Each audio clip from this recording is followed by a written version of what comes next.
welcome to a brand new episode of the Long Coat Mafia podcast. It is I, the Reverend Godfather, the show's main host and frontman, and this week is a special episode.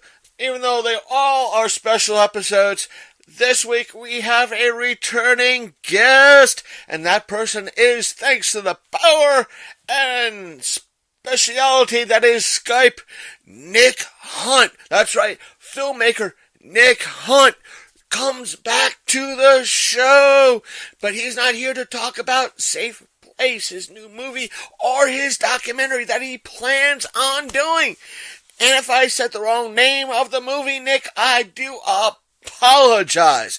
But Nick wanted to come on and talk about wrestling. So I got Big Kenny on the horn through Skype, and we had this wonderful, I repeat, wonderful roundtable discussion about wrestling. What has happened over the past, month or so with the Royal Rumble, with Elimination Chamber, and what is to come through Fastlane and Wrestlemania and beyond. That being said, here is that round table discussion now.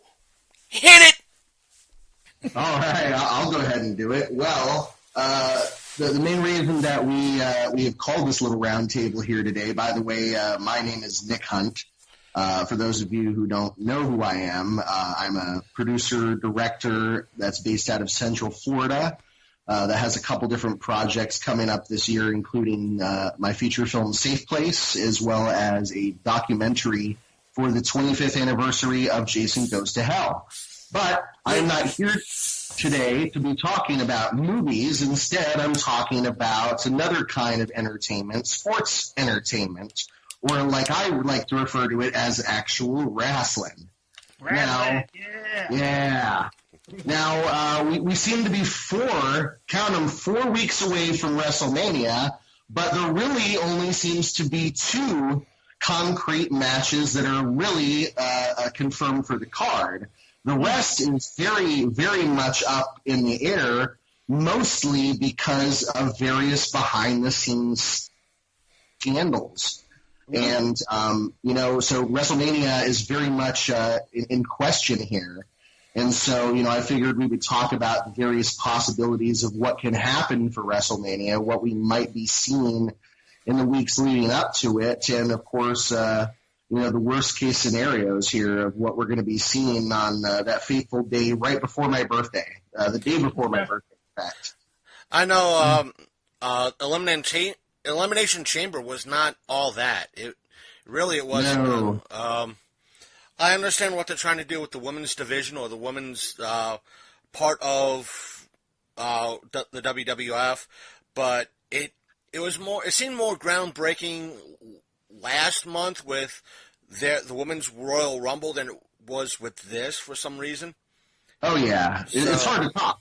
It's hard to top the women's Royal Rumble, especially with so many of the standout women that you had, the returning superstars that participated in the match. It was really hard to beat, and I think the entire pay-per-view, the entire Elimination Chamber pay-per-view was sort of hit or miss, including the men's Elimination Chamber, which was just very poorly constructed. And what I really mean by that is that if you're pushing for Roman Reigns to be the guy, then why make him so weak 95% of the match and make Braun Strowman the guy that is eliminating everybody in the match and making him more dominant going into a WrestleMania match? Wouldn't you be more prone to make Roman Reigns look stronger? And I think that's what's going on with this little behind-the-scenes scandal that Mr. Reigns has. And that is really putting the entire WWE Universal Championship match at WrestleMania in jeopardy itself. Are you talking about his scandal that I think the show reported on like a couple months ago of him selling or dealing steroids, or is there something there that I don't know? Yeah, but apparently the filmmaker the documentarian that has been covering this has said that before WrestleMania weekend, he promises to release a very detailed public report that will, without a shadow of a doubt, prove Roman Reigns' involvement inside of the steroid scandal. If you could give me just a second, guys. My fiance just walked through the door. Let me grab some stuff from her. Okay. All right. So, yeah, I've been kind of out of the loop anyway, so, just I'm kind of like going to just chime in here and there what I know and what I found out. You mean I've been watching a little bit more wrestling than you have, Big Candy? That is surprising. Yeah. That is shockingly surprising. All right, guys, I'm back. So my fiance Kat is with me here, and Hi, Kat. Hi, Kat. Hello. And she and I are very avid watchers of wrestling, and I always call the card predictor because without a shadow of a doubt, she always ends up knowing who's going to win at the end of the night. And I was just telling the guys, we started talking about the steroid scandal with Roman Reigns and how it could be putting the Universal Championship match at WrestleMania in jeopardy. They don't even know what they're doing with WrestleMania. That's like a whole crap show Yeah, right now. yeah. They have Ronda Rousey, which was like voted as one of the top signings to WWE, and they're like they still don't even know what to do with her. Yes, Ronda Rousey is awesome. It's amazing. Oh yeah, they're fucking jerk, but we don't know what to do with her. Oh yeah, there's so many problems, and we will definitely get to Ronda Rousey because that is one, just a dozen problems going on with WrestleMania this year. But more focal point with Roman Reigns, like I said, this documentarian promises that there will be incontrovertible proof by WrestleMania that Roman Reigns is involved in this steroid scandal. And from what I've heard through the grapevine from the Wrestling Observer and ProWrestling.net is that WWE has a couple different plans to handle this. I've heard the top two plans are that if Roman Reigns is obviously proven to be guilty of this infraction, then he will either be suspended or terminated immediately, depending on, I think this would be his second or third wellness infraction. I'm not sure. Period. Yeah. But he's frankly, I'm tired of the guy and on his back shenanigans and all his crap. I don't like the fact that they're pushing him as a face because he's not. He'd be way better as a heel anyway. It's because they claim that he's a cousin to The Rock when he's like a fourth cousin to The Rock. Right? Who cares? He doesn't have the charisma. No, he doesn't have nowhere near. And the fans don't like him. The fans don't like him at all.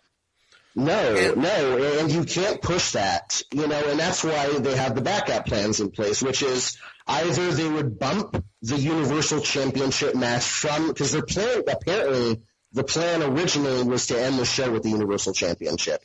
And obviously the plan has always been for Roman Reigns to win. Now, apparently that first plan is to drop the Universal Championship match to the mid-card and to somehow and basically have Lesnar retain, but then lose it the next night on Raw. And then the second plan is to replace Reigns altogether with somebody like Braun Strowman. Now, that is the backup plan for that. Now, there's also the problem with Brock Lesnar. Recently, a lot of people don't know he no-showed on Raw. Right. Now, I heard that. Yeah, a lot of people are saying that it might be a work, but it might not be a work. Apparently, at Elimination Chamber, Lesnar was taking photos with UFC's Dana White. And he has very heavily been talking about wanting to get back into UFC after his, I forget what the agency is called, lifts his suspension. Now, obviously, he has to finish out his contract, which happens to expire at WrestleMania. Now, he is scheduled to work live events as well as Raw in 2 weeks. And there's also behind-the-scenes stuff with that. They have a backup plan because apparently this is not the first time that Lesnar has no-showed an event. And that him and Vince McMahon are not on great terms right now. So if he happens to no-show, they're talking about having, again, top 2 plans are having Reigns, if he's not gone, face off against somebody like Braun Strowman for a vacant Universal Championship at WrestleMania, or to have Lesnar hold on to the championship and then drop it the next night on Raw, essentially. So essentially those are basically the very similar backup plans. But either way, it's really going to... Hey, hold on a second. I know you want to finish your thought, but what do you want to say, Big Candy? Oh, I'm just saying it's such a weak card either way for the Universal Championship. I mean, in all honesty, like Brock Lesnar, he's not a great worker either. Like, No. He's a no-show. He's never around. He's the champion, but he doesn't do anything. 15 years ago, yes. Yeah, you got Roman Reigns, who's a boring, non-favorite, like nobody cares. Put the belt on Braun Strowman if you want to. At least he's got a little bit more charisma than the other two. I'll give him that. And he's had some pretty good matches with Kane in the past and stuff. So that would be a good rivalry if you want to go with the big man angle. But the biggest thing with Brock Lesnar and not being a good worker, like look back a couple of years, he was defeated. He K-Fob defeated to CM Punk. Yeah. So you're saying that all these people, Roman Reigns, like Big Show, Braun Strowman, all these people can't beat Brock Lesnar, but CM Punk can? Exactly. Well, it's the scenario of why they put Roman Reigns in the triple threat match with Strowman and with Lesnar, or whatever the triple threat match was a couple months ago with Kane and Lesnar. Yeah, Kane, Lesnar, and Strowman. Right. And it was just pointless. Yeah. Because, it was a back and forth of trying to make somebody look strong, and they ended up continuously going back and forth on who they wanted to make look stronger. And it's very confusing for booking.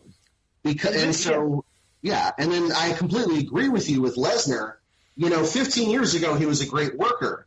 And see, I understand the reasoning behind the Universal Championship match with Lesnar and Reigns. Okay? Yes, when they fought at WrestleMania, Seth Rollins came in and cashed in his Money in the Bank.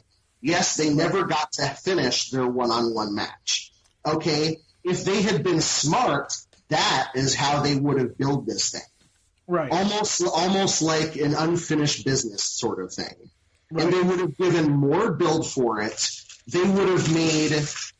I would have liked to have seen something detrimental, like maybe Lesnar injures Rollins or something. Somebody close, some sort of personal angle to make it feel a little bit better.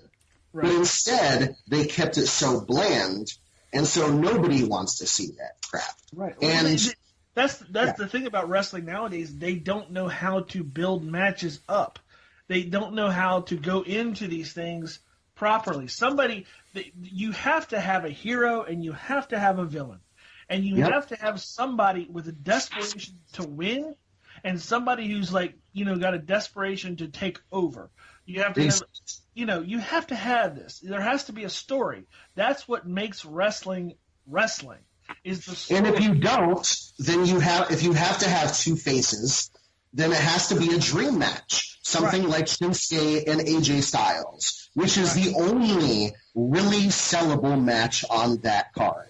Yeah, because you got two guys who are great workers who are going to give it their all. I mean, it might be one of the best ones ever. I don't know. Let me chime in for a second, guys. It's kind of the reason why I kind of walked away from the WWE for, I know I said WWF earlier, but 6 and 1, half a dozen the other. It's the same company anyway. But the reason why I kind of faded away from Raw and SmackDown, I haven't seen NXT. I'm not knocking it, but the reason why I kind of backed away is because it kind of seemed like the same old same old week in, week out. And it just got boring. And it was like, even though I'm watching not the full 3 hours, it's the hour and a half Cliff Notes version, it was mostly talk, 1 or 2 matches that were boring, and if not, why am I watching this? And exactly. It kind of faded out, and it wasn't until last month during the Royal Rumble, I was hearing, I don't know who started the rumor. It was just that rumors were flying that Daniel Bryant was going to be number 30, or just stuff like that. And I was like, oh, if that's the case, the WWE app is giving a free trial. Mm-hmm. At least let me check out, Royal Rumble and, give it a shot. And that's what I did. The Royal Rumble was good. Yeah. Especially with the appearance of Ronda Rousey, which, like you said, Nick, we'll get to in a little bit. And, we'll see how things go from there. It was good. Everything was done well. And it was just the Elimination Chamber, everything about it seemed meh. And that's the best way, like exactly. I said. Do you know what I feel like? I feel like Triple H was more in charge of Royal Rumble and I think that Vince McMahon was more in charge of Elimination Chamber. Probably. Because historically, if you look at the products difference between NXT and Raw and SmackDown and 205 Live, then you see a completely big difference of how they take bumps, how they construct the matches, how they do their promos. Yep. And you know when Vince McMahon has put his little greasy paws on a pay-per-view or on a show. NXT is brilliant in that how they build their pay-per-views from week to week. Like, they really they know how to build the pay-per-views. And the reason why a lot of those guys from NXT have come up so fast into the regular system is because of how they build those pay-per-views and because they go over with the fans so quick. Yeah. Like take for instance like Bobby Roode. Like now anybody who knows wrestling knows who Bobby Roode is. Yeah. And you know as soon as he got there they were going to throw a belt on his ass. Oh, exactly. But he totally reinvented Bobby Roode at NXT to the point where it was like an all-new character. You know what I'm saying? And same thing with, like, Shinsuke Nakamura coming over from, New Japan. Same thing with, a lot of the guys. The only exception being AJ Styles, who he just is AJ Styles. You can't top AJ Styles. Right. But, they really are doing a great thing with NXT. And, yes, you're right. Triple H has his hands in that big time. And you can tell what McMahon has his hands on because he has a certain type that he likes. And he likes the big guys. He likes the big guys. He likes the big, greasy. Yeah. He thinks that still sells, and he doesn't know his audience.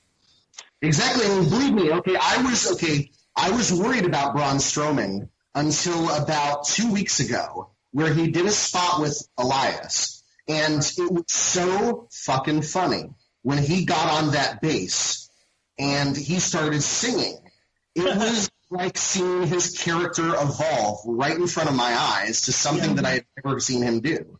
And that was so cool that they gave him the opportunity to do that. Instead of just playing this, I'm a big, scary monster. I think there's a lot more to him than meets the eye. I think he's a lot more than just that big dude that they introduced with the Wyatt family so long ago. I mean, it's the same could be said for Luke Harper. I mean, Luke Harper is being treated completely unfairly as to what his capabilities are. Yeah, absolutely. If he would drop that whole angle, I think he'd be a lot better off.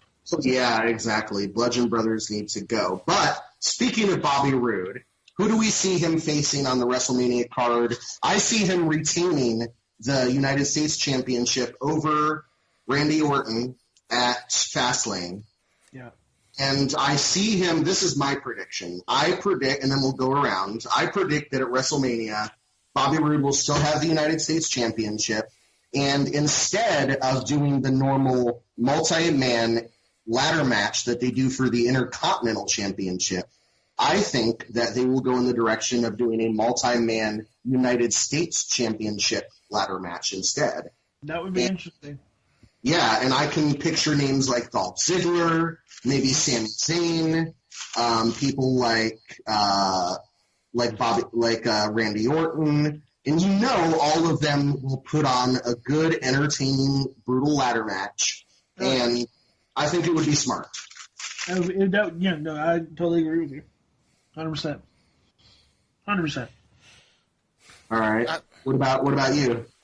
Well, I think that if they're going to make Orton the United States, I'm going to go with Orton on this. I think he's trying to make a comeback. If they want him to make a comeback, it will be with that championship. So you're saying that he's going to win the United States Championship at Fastlane and walk into WrestleMania as U.S. champion? As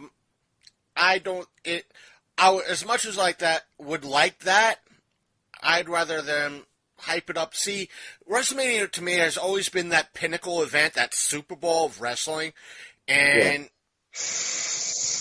right now, I want to say that they should save that championship and have him win it at WrestleMania. Okay, so you're saying that you think that he will face Randy Orton singularly again at WrestleMania? Right. I think a lot of the gimmicky stuff that's out there, let's make this a triple threat match or something like that. I see Dolph Ziggler getting involved. Like, for some reason, I see Dolph that's the thing. If it's someone like Dolph Ziggler, then yeah, make it an interesting triple threat match. Not a lot of the triple threat matches I've seen of late have been, again, that whole aspect of, oh, really? It's a triple threat match. No, it should be, if it's going to be a triple threat match, dial it up to a freaking 11 and, run with it.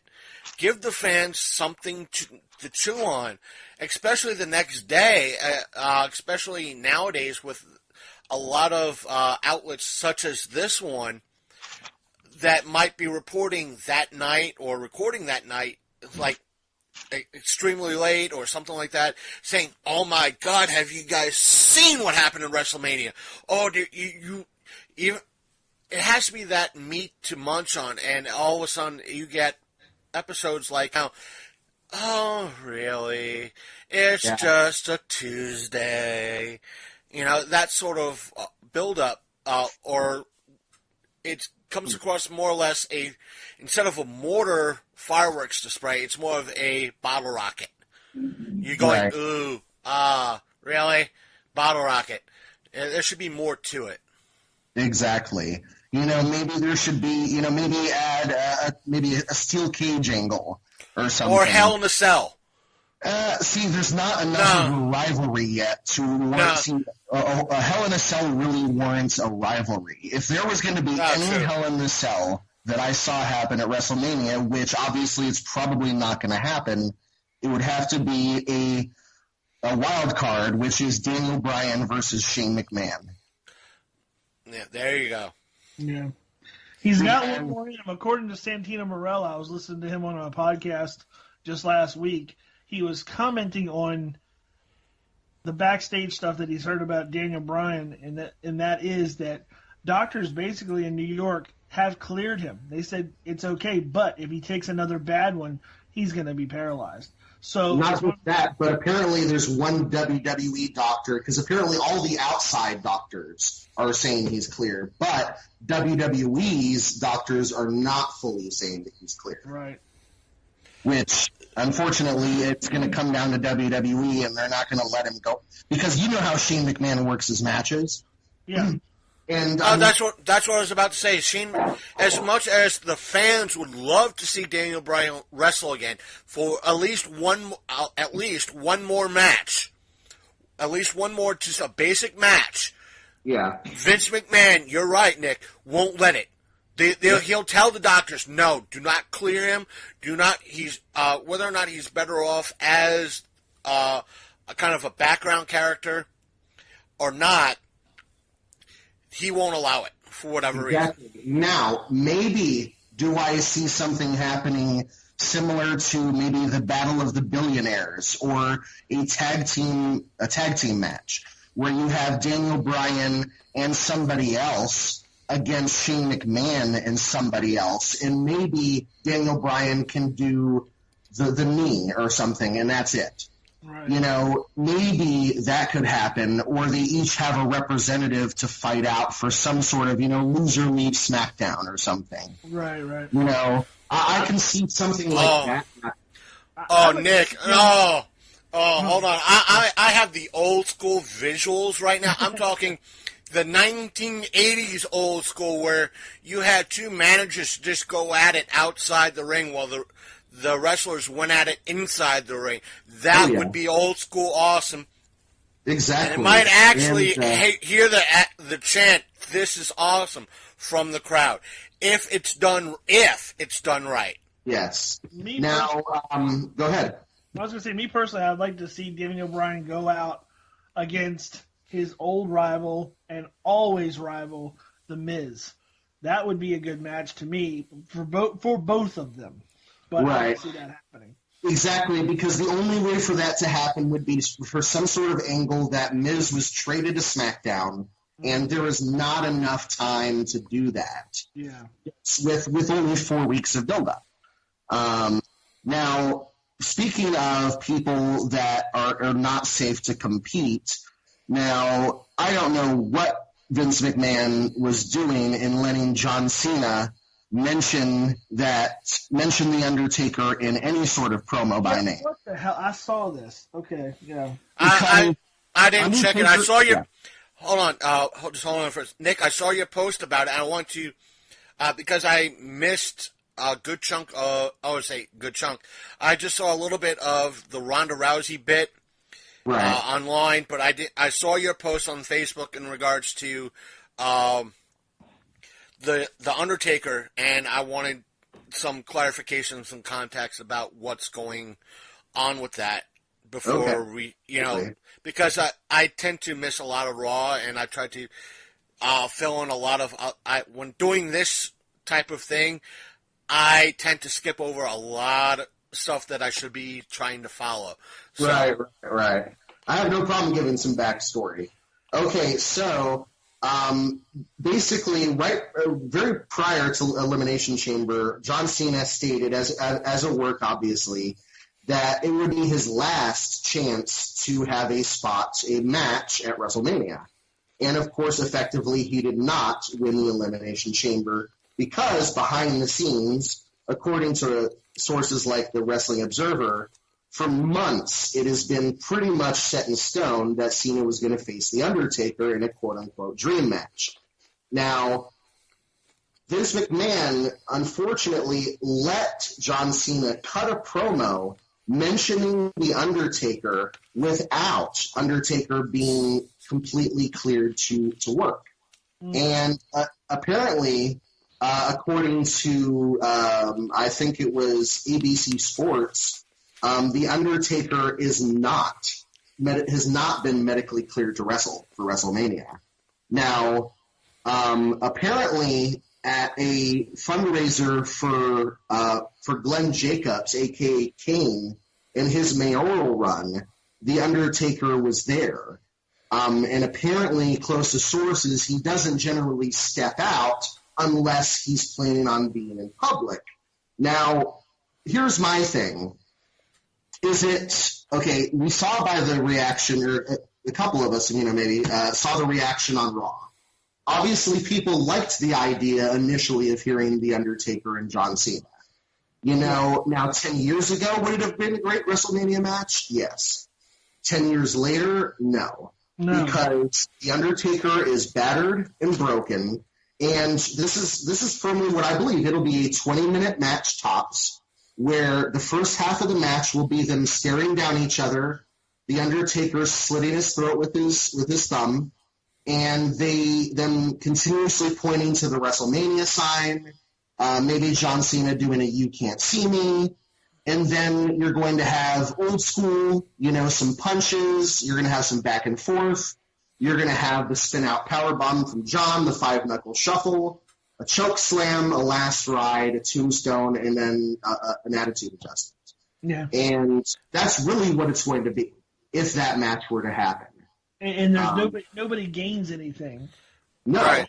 If Cena wins, that doesn't do anything for The Undertaker or for WWE, period. If the Undertaker wins, it's kind of like a hollow victory in that, so what? I'm going to have to agree with both of you on that. As much as a Undertaker fan as I am, as much as the WWE is, right now I think a lot of fans that are fans of the WWE realize that the Undertaker is getting on in his years, and that it would not, especially since the injuries he's had in the past and how he's done matches in the past and how epic they were in the past, that he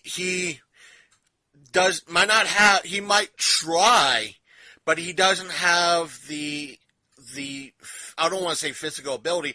He might not have the heart in it now because of how far along he is now. So it would not be in his best interests in any way, from my opinion, to do this type of thing, because it's going to be a short match. And when you look at matches in the past, like he's had with, I'm talking about Undertaker, with someone like Triple H, that they went 30 minutes, 45 minutes, an hour,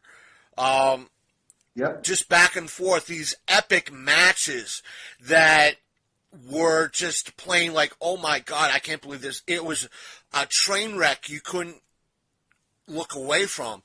Now it's going to be like, really, he's this back and forth, and it's like Big Candy said, it's going to be hollow. Yeah. It's going to be stupid. The fans are going to be like, they're going to lose face and heart. There's no stakes in it whatsoever.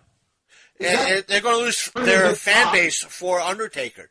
They're not going to like it. They're going to be if they're not going to lose respect for the Undertaker, they're going to take out their frustrations more so on the WWE and Vince McMahon. Right. Exactly. Plus, I would hate to see whatever match were to follow that, if that were to even happen. Yeah. Like, I mean, it's one of those things that, I mean, I firmly believe that it was either the last WrestleMania or the WrestleMania before where they put on the Undertaker's match before the WWE Championship, and I think it was the year that Reigns fought Lesnar, and I think it was just such a very bad choice for them to end it with that. I don't think I watched the Reigns versus Lesnar match, to be honest with you. But no, okay, it comes down to the two different possibilities here.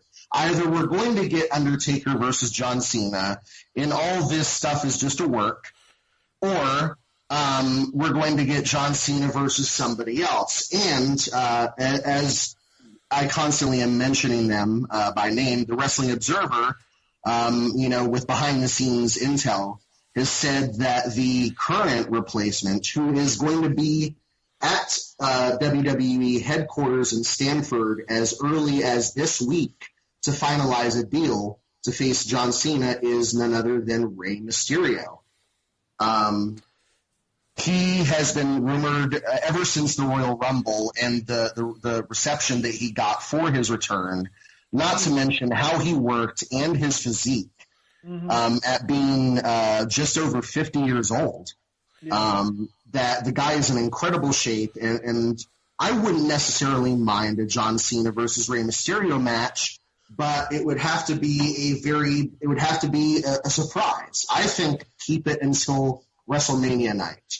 Make John Cena a mopey son of a bitch until WrestleMania, and he comes out and he cuts a shoot promo, and then all of a sudden the fucking music hits, and Rey Mysterio comes out and says, if you're looking for a WrestleMania challenge, there's no better than creating a WrestleMania moment under the 619. Oh, that would be good. Just that him starting to complain, I'm not going to have my moment, this, that, and the other thing. And yeah, you're right. Rey Mysterio, I don't know how tall he is in real life, but I'm going to put it like this. That little motherfucker has energy, no matter what. And, and I'll say it to his face if I ever met him, that he has fucking energy. and he has a rapport, and he has I think a great fan base on all aspects, and I would just love to see that sort of thing. But personally, it would be a great moment, but I'd rather see Mysterio with a more of another high flyer, someone matching. Yeah, an up and comer like obviously AJ Styles is a match that we would love to see, but that won't happen. Yeah. But I mean, I think it's either way he is set to form some sort of deal. Now he's not. The thing about it is that WWE wants him to work a full-time schedule when he does not want to work a full-time schedule, mostly due to the fact that he still has obligations overseas with Lucha Underground, Ring of Honor, and stuff leading even right up to WrestleMania. But WrestleMania weekend, his schedule happens to be free. So, and like I said, sources confirm that he has a meeting with Triple H this week to finalize something. So, personally, if they were to, my opinion has always been, if they, John Cena versus Rey Mysterio, okay, I will watch it. And I think it would be a decently worked match, even better than Cena and Taker. But if they were going to go the Taker route, the Taker route would have been best going with him facing somebody like Elias or Baron Corbin. Guys, how does this sound? How does this sound? Let me run this up the flagpole and see which one of you two salutes it. Okay. WrestleMania, they go with the whole aspect of Undertaker and Cena. Mm-hmm. Hear me out. Hear me out. Okay.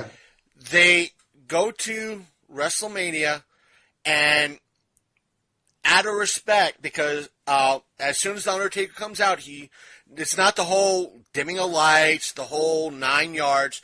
He comes out, and as he comes down the ramp, you hear the Mysterio's music. He comes out, approaches the Undertaker with respect, and said, let me handle this.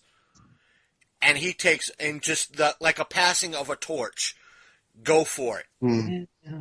I don't know that. I don't know that WWE. Number one, the Undertaker would only make a physical presence at WrestleMania if he was wrestling. Right.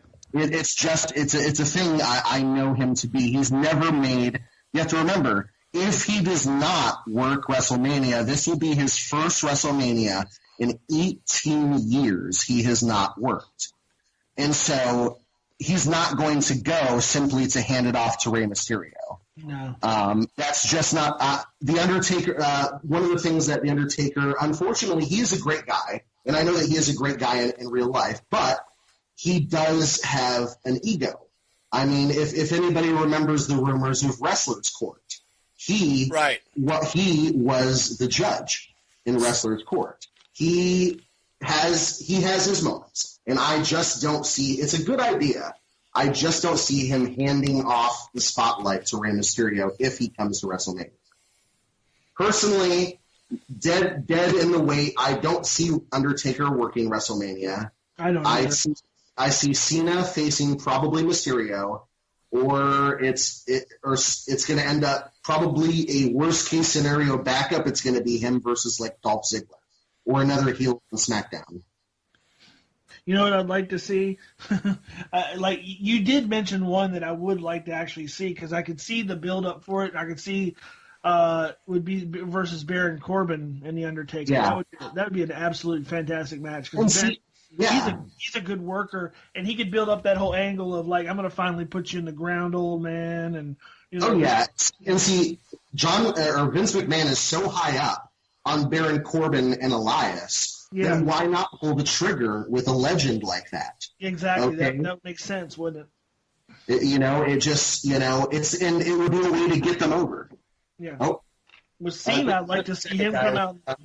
What I was going to say was with Cena, if it was going to be him versus a mystery guest all the way up until the event, can you think of anybody, and I can think of a couple people, and one that would be fantastic?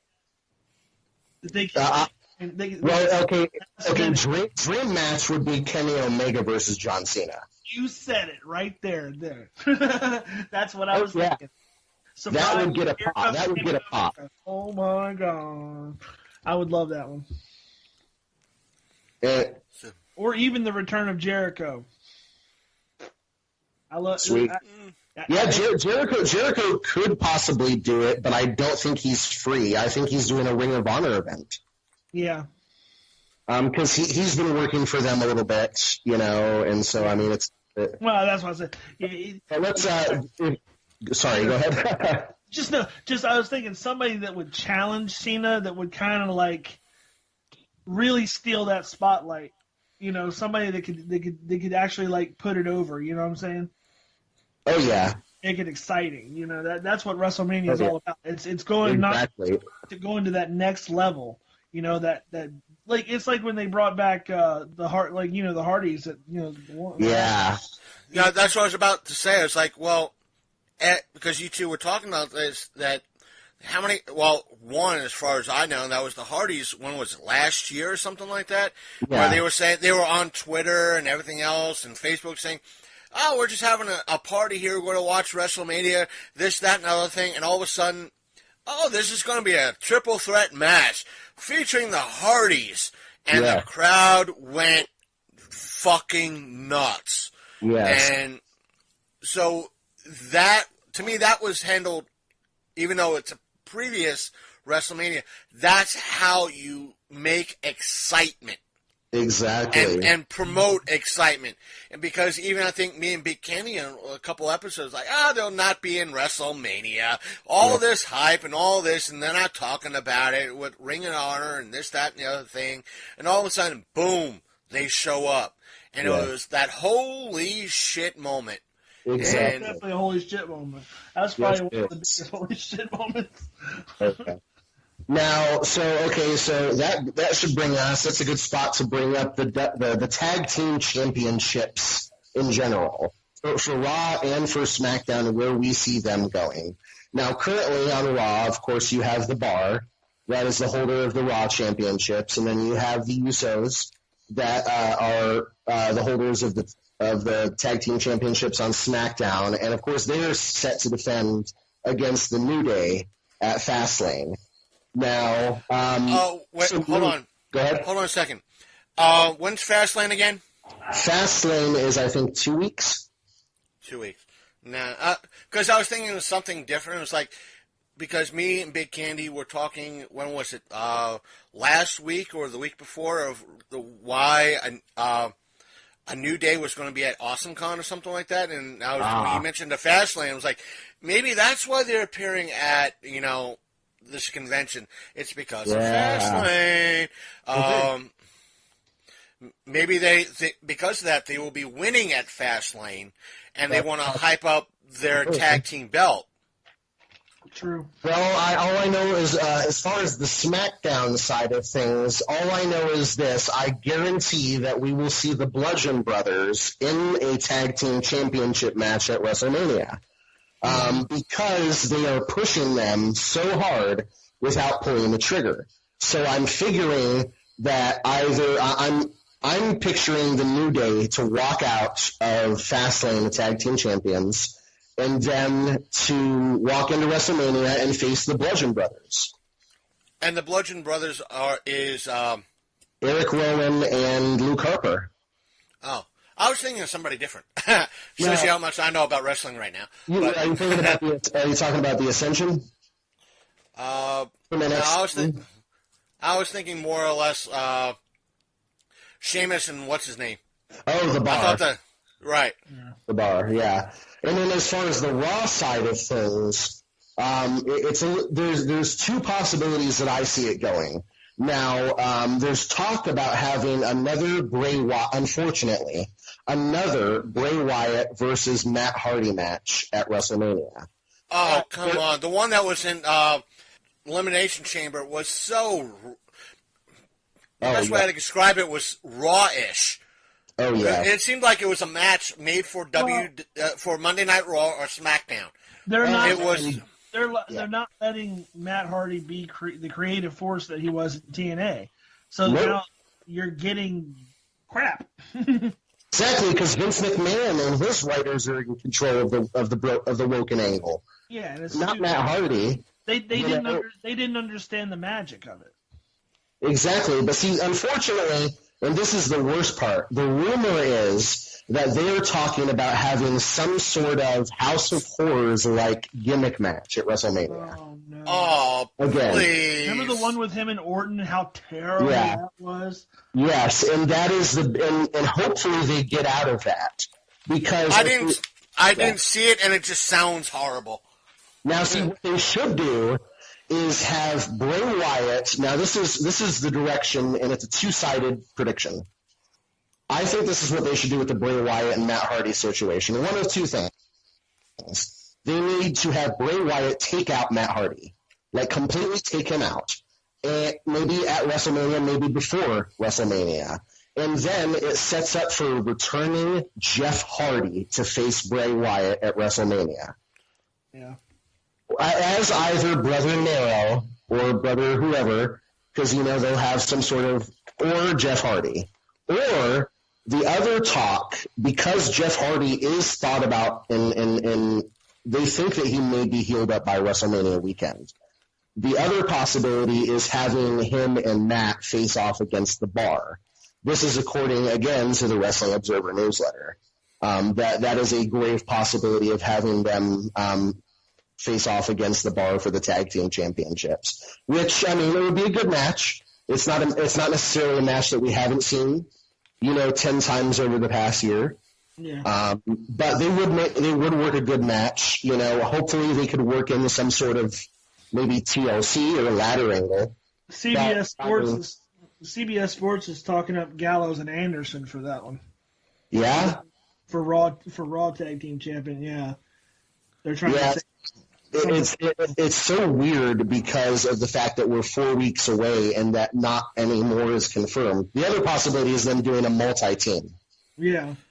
Well, that's what they're saying for SmackDown. For SmackDown, CBS Sports is saying Usos, New Day, and Bludgeon Brothers in a three-way.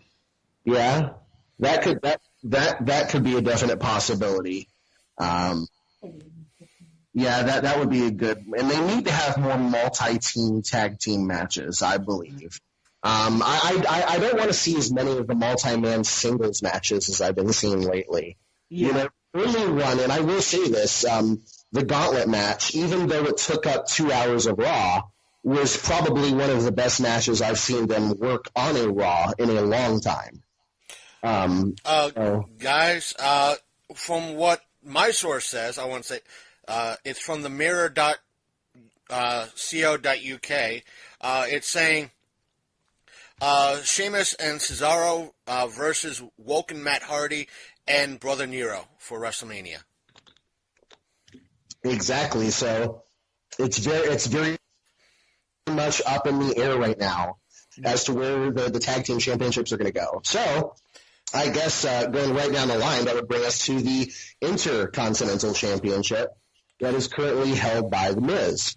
As seen by on Raw, they are teasing the possibility of a triple threat match between Seth Rollins, Miz, and Finn Balor at WrestleMania for the Intercontinental Championship. Now, I think that would be a really great match. The problem is WWE's handling of Finn Balor is incredibly poor. He is so much more talented than they give him credit for. I mean, let's not talk about a couple months ago when he miraculously lost to Kane. I mean, there's things like that just make me think that it's going to be very hard to see Finn Balor with the championship around his waist. And that's the blinders that WWE has on that I never could understand. They take these workers from like places like New Japan and they bring them into their fold, and then they act like their history never happened. They act like they're less than they ever have been when they're there. It's ridiculous what they do to these people. Finn Balor should be top-tier material in the WWE. Exactly. He was just Prince Devitt. Yeah. No, I mean, as Prince Devitt, he could do no wrong.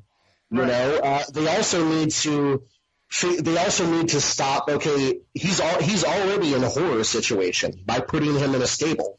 Yeah. Okay, that's all automatically a deconfidence booster. Yeah. Because they should have kept him on his own. They should have let him do his demon character more often.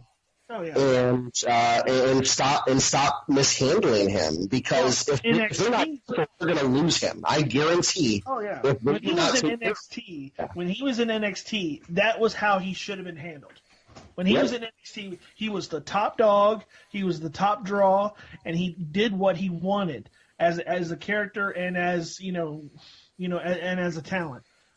And NXT handled. I think NXT is a better product overall with the stable that they had when Finn and Shinsuke was over there. Even when Samoa Joe was there.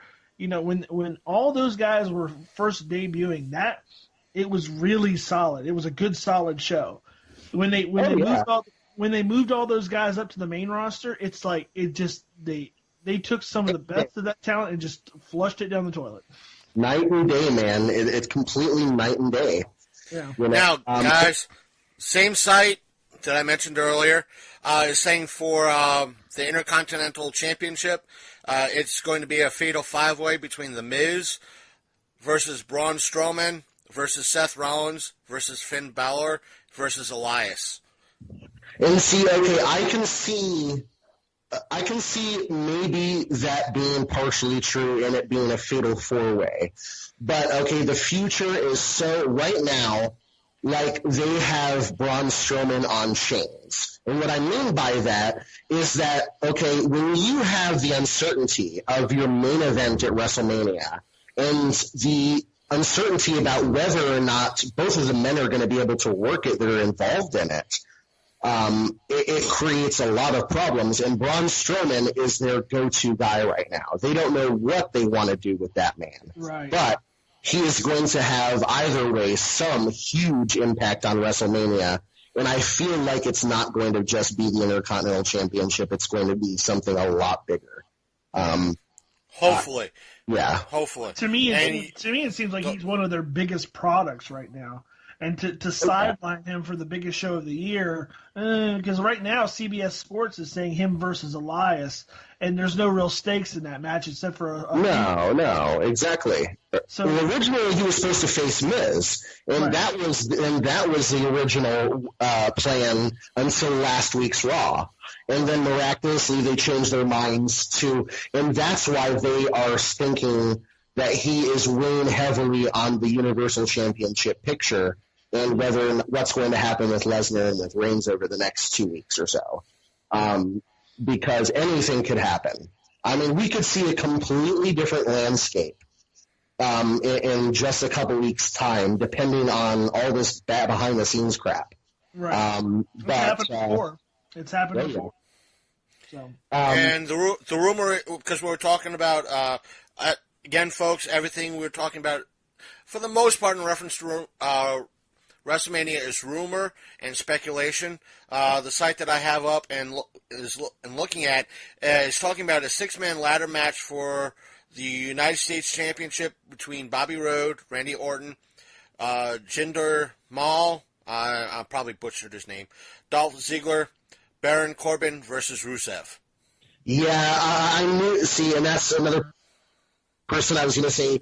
With the way that the fans are receiving the Rusev right now, they would be stupid not to put him on that WrestleMania card. Because I swear, you can be watching anybody else, a women's match on SmackDown, and you hear the Rusev Day chant. And I don't know when it happened, but miraculously, Rusev has gotten so over. And he was not. It's because of Divas. He's on that damn show with his wife. And I guess so, because he is just so over. He's a big friggin' cuddly teddy bear on that fucking show. Everybody fucking loves him. That's what it is. I mean, and it shows him just in the guess. And people really like the dude. Like, they really like the dude. I don't generally take E. It makes me nauseous. Right. No, I watch it because it's on, I think it comes on Hulu or something. I don't know. We watch it. It comes on. Me and my wife watch it. She likes the girls. That's why. Yeah, of course. You know. Yeah, that's why. That's why. Yeah, that's the ticket. Ticket? Yeah. The missus likes to watch it. Yeah, that's why. There you go. Speaking of women, we cannot go without, there's still a lot to cover here, especially the women's division. First of all, we have obviously one of the only concrete matches on the card, which is Alexa Bliss defending the women's championship against Asuka. I firmly believe Asuka will walk out of there as women's champion. Oh yeah, me too. No, Asuka's gonna win. That's my prediction. There's no way that they are going to have Alexa Bliss beat her. That is just insane. There's no way in the world that WWE would let that happen. Alexa Bliss has been holding the title for too long, and she's been getting out of things like stupid little moves here and there, like whatever, and last minute or whatever. She's not going to be able to pull that shit with Asuka. There's a lot on the line, though. There's a lot on the line. So Asuka's streak is on the line. Yep. And her feud with Nia Jax. Like, you forget that Alexa Bliss and Nia Jax are, like, tight in real life.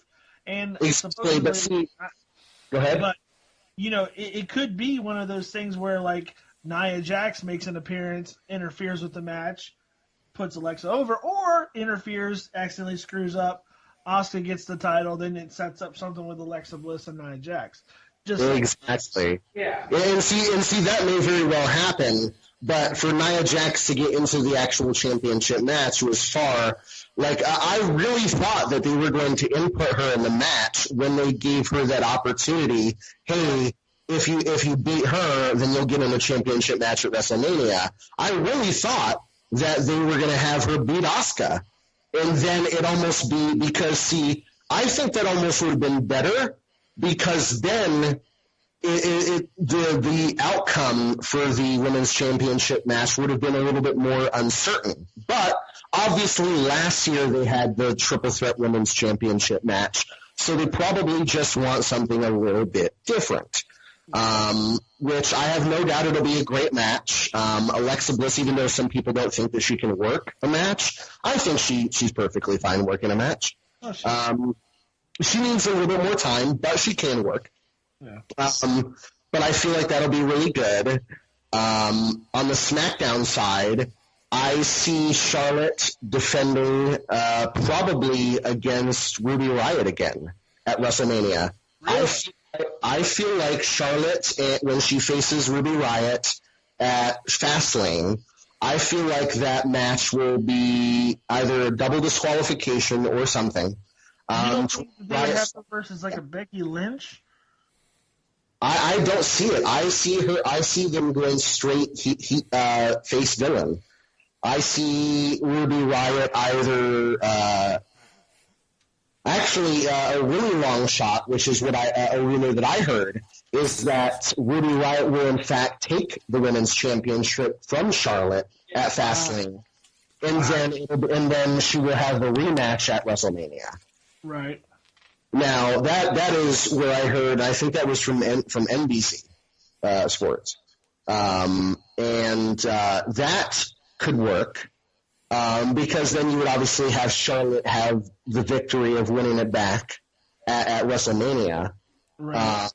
I just don't see. I see it being I see it being two singles bouts for the women's division at WrestleMania. Yeah. And then I see them having. Now the latest rumor I heard about the women's division is that they are thinking of dropping the Andre the Giant Memorial Battle Royal. In favor of a women's battle royal, presumably a Mae Young Memorial or a Fabulous Moolah Memorial battle royal, something along that lines. Now, here's my thing. Even though that rumor has been substantiated by concrete sources, I don't think they're going to do that because they just had a women's over-the-top battle royal. It's just going to seem nonsensical to do the same thing in a 3-month time span. Right. Now, I believe that they are going to have some sort of multi-women match. I don't know if it will be like maybe a gauntlet or a lumberjack match, or a lumberjack match. Come on now. Yeah. But I feel like they're going to have some sort of, because you have a lot of talented women out there that are not in the championship circle. Right. Now, CBS, I was going to say CBS Sports is reporting Sasha Banks versus Bayley. Do you think that's a possibility? I think that is a definite possibility, and I even see them doing maybe like a street fight angle. Yeah. They got to do some kind of angle to it. It can't just be a straight match. They've done like 3 or 4 straight matches, and they were some of the best matches of all time versus women's matches. Yeah. They need to do something to spice it up. So I'm guessing, like you said, maybe a cage match, maybe something like even an I Quit match, or something. Well, no holds barred or last woman. Okay, they have yet to have a last woman standing match. That's true. I'll say this. I'm going to chime in. That would be a great guys, to have. I'm going to chime in for a second. My I'll say this, quasi source, the Mirror, is also kind of agreeing with Big Candy's source, and it says Bayley versus Sasha Banks. Yeah. So. My question is, because I haven't been watching wrestling too much over the past year or so, has there been a Hell in a Cell match with women in the women's division? Okay. Hold on. Let me see here, because I want to look that up. I believe that Trish Stratus was involved in a Hell in a Cell match. But let me look it up here. Let's see here. Okay.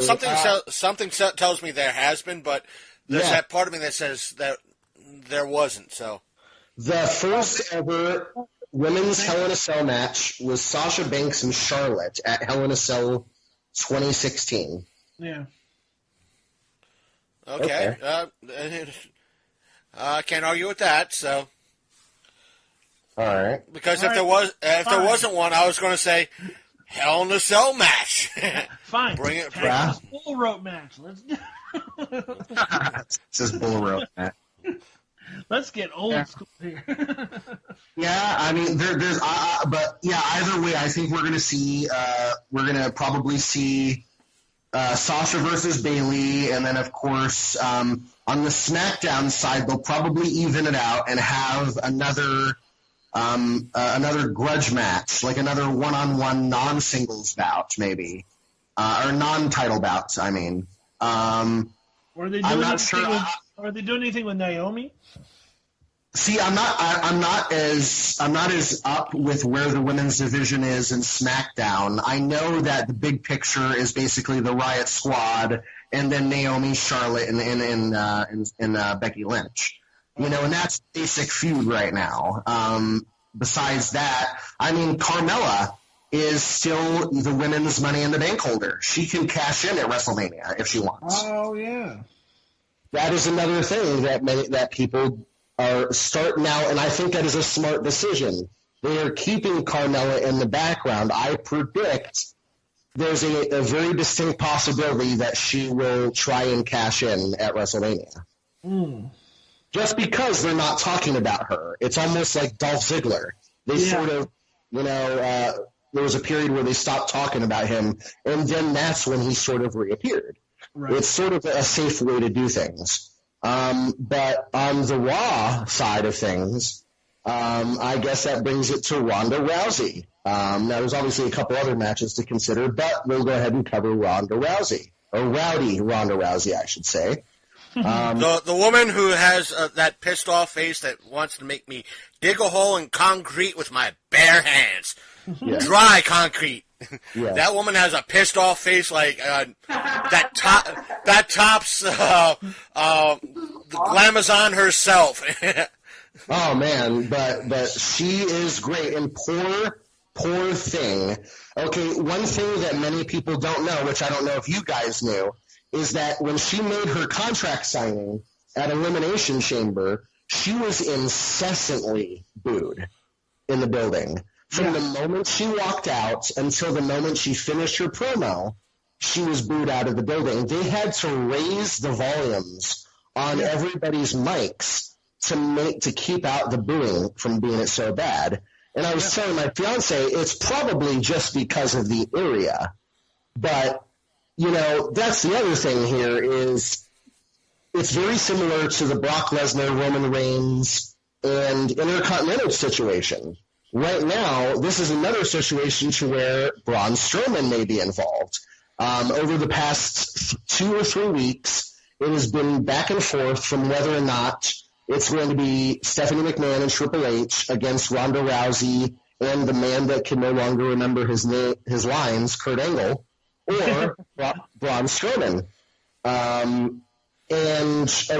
think it would be better to put Braun Strowman with her. We've seen how he can interact with a woman, how he is interacting with Alexa Bliss on the Mixed Match Challenge. I think it was a very wasted opportunity at Survivor Series not to execute the seeds that they planted with that potential rivalry. Because let's be honest, Triple H and Strowman would work an awesome fucking match together. That would be. I will say this: during that signing, Ronda's signing at the Elimination Chamber, what she said probably was very heartfelt, and because you missed it, Big Candy, the first part of what she said was that she wants to, because she inherited the name. I won't say inherited. She got permission by Piper and his family to use the Rowdy name, in essence, moniker. She wants to live up to that promise and that name, and the aspect of being that, being the next person. In regards to, I'm moving it up. So, regards to what, I think the reason why the fans are kind of booing her is because they're expecting like another Brock Lesnar. They don't expect her to be there that long, go part-time, just be on and off, yet she probably wants to be there full-time. No, I hope she's there full-time. They're booing her because she got kicked in the head by Holly Holm. They're booing her because she lost twice in a row in UFC, and she was billed as being like the greatest women's champion that there ever was. And every time that she lost, she went into seclusion. She didn't take it like a winner. That's because not so much that she didn't take it like a winner. That's probably one aspect. Mm-hmm. The other thing is the reason why she was promoted so highly is because she was dating the motherfucker that was promoting her. Well, that's true. Yeah. But I think people don't easily forget that, this is why she's in the WWE, because she failed at her other job. Yeah, and I mean, it's also like the reversal to be said about people like CM Punk when they went over to UFC, and people like Lesnar when they went over to UFC. Look, she is, no doubt, she is going to have to work hard as fuck in order to prove everybody wrong that she is serious about this, that she is devoted to this, and that she can do this. But people need to be able to give the woman a shot. And I just don't think she could do it with fucking Kurt Angle. I mean, I'm sorry. I don't know if the man's... now, you said that you haven't been watching Raw. I don't know if... folks, I'm going to say this with all due respect and honesty. Alcoholism is a disease. It is an addiction. And I know that Kurt has had his problems in the past with it. I don't know what is going on with that man. I don't know if it's just the way that they're writing his promos, but I tell you this, that man looks so bad. He looks like a sheep. Sweaty. Yeah. He's all red. He looks like Ric Flair looks now. Yeah. Like he's sweating and bulging and red. He looks like he has been drinking again. And I really sorely hope that, because it took WWE a lot to bring him, back to them. I really would hope that he would not screw that up. But I just think it's a really big. I mean, he worked to hell. I will say that he worked 2 consecutive pay-per-views and worked them really good. Yeah. You know, the Shield, the angle was really good, and then the Survivor Series angle was really good. I think that he had 2 stellar matches, but I think it's smarter to put Strowman with Rousey. But then again, it's really going to depend on the championship, on the Universal Championship picture, and it's going to depend on what they do with the Intercontinental Championship. There's so much. Like what sucks here is that we're noticing a recurring theme. Braun Strowman. Braun Strowman, it can be tossed anywhere right now. Anywhere. They might use that. They might use that angle. He might just pop up everywhere, you know. Yeah, I mean, it's happened, you know, before with the Undisputed Championship with people working multiple matches. Right. I'm going to pipe in one last thing. Rousey, sorry, Chris. I want to get back to Ronda Rousey just real quick. The thing about her, and I said this to somebody before, is that, and I don't want to take anything away from her legacy. Yes, she did do stuff that opened up a lot of doors for women in UFC. She was a great champion when she was fighting. Unfortunately, she just met her match twice. 2 people that she couldn't beat, and she got beat pretty bad. She is a fighter, but is she a wrestler? She appreciates wrestling, and she's been watching it for a long time, and I get it, she's a fan, but I notice she's super shaky on the mic. Her mic skills are... Well, okay, to be fair, at Elimination Chamber, the reason that she was so bad when she first got on that mic was because of the reaction. I mean, she was like, and that was her first really big pay-per-view appearance. I get that. She's no stranger to being in front of crowds. Yeah. You know what I mean? But it's one of those things where I worry, has she put in the work behind the scenes? Who's she training with? Does anybody know? She's training with Shayna Baszler from NXT. Okay. And with Beth Phoenix, because Beth Phoenix is working at the Performance Center now. Right. And so she's working with some good people. Right. And I mean, it's just a matter of we need to see her wrestle. Yeah, that's all we need. You think she's going to come out at Fastlane? I don't think she's going to. Well, Fastlane, there's no reason for her to, because of the authority angle. Yeah. I'm just saying, there's got to be some kind of a build-up in the weeks leading to WrestleMania where we see her in action. We can't. I don't think we're going to see her in I don't think we're going to see her in action until WrestleMania. Well, I mean, not as far as a match, but we have to see something besides her slamming somebody through a table. I mean, I firmly agree with you. But here's the thing: they're not going to bring her on until they can decide which direction, and until they can figure out whether or not Roman Reigns and Lesnar are going to be in their Universal Championship, and what they're going to do with Braun Strowman, then they're not going to be able to decide what they're going to do with Ronda Rousey. Yeah. Let me just chime in for a second in regards to this.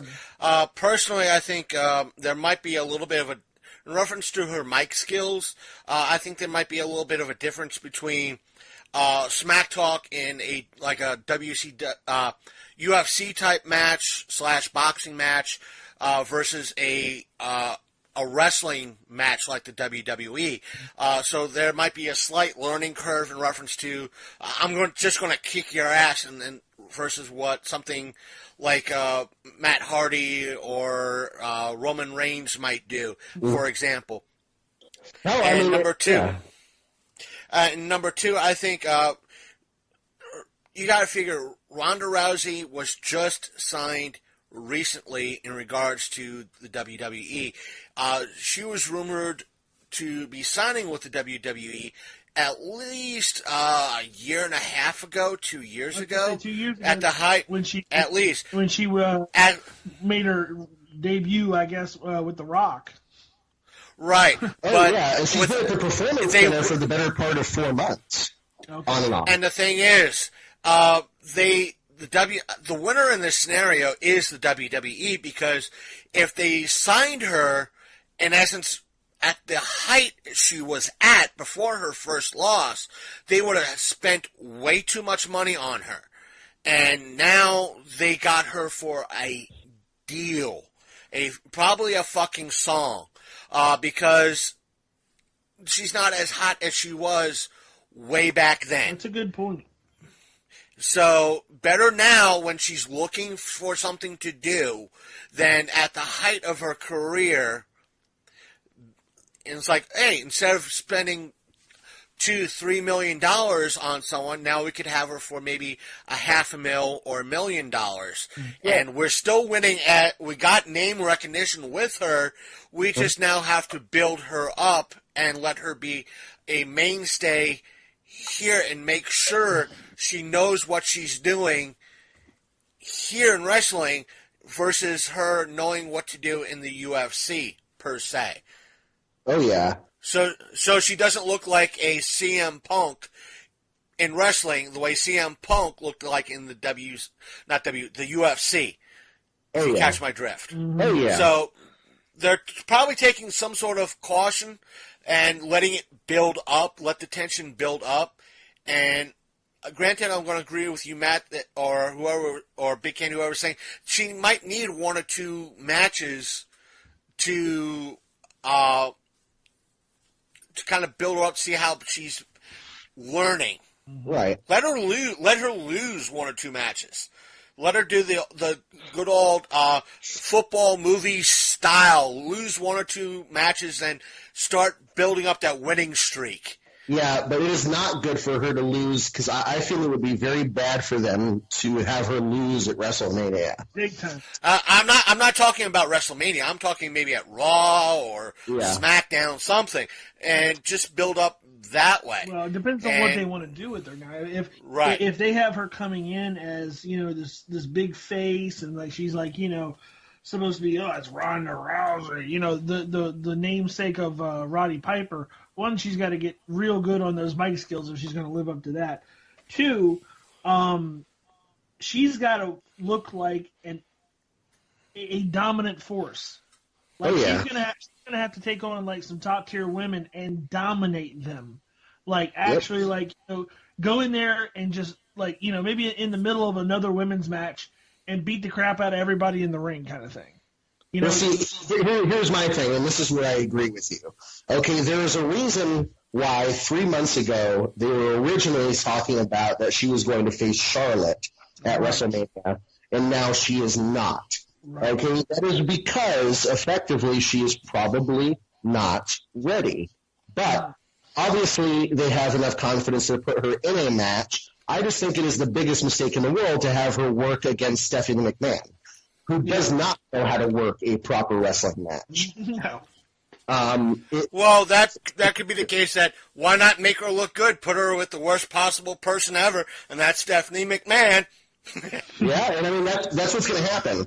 Because we know that it's going to be a tag team. It's going to be Ronda and somebody against Triple H and Stephanie.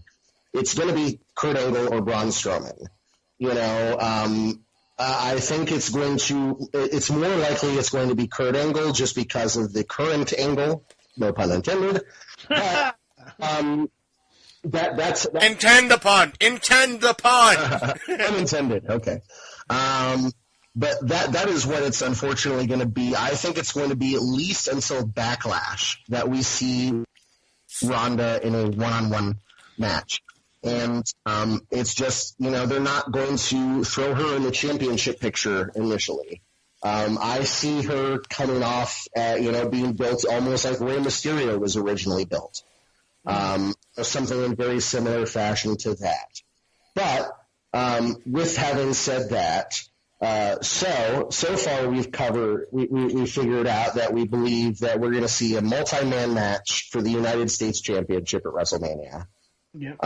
That we're going to see more than likely. Hopefully, we do not see Matt Hardy take on Bray Wyatt. Hopefully, they're involved in the tag team championship picture with his brother Jeff, or some other angle.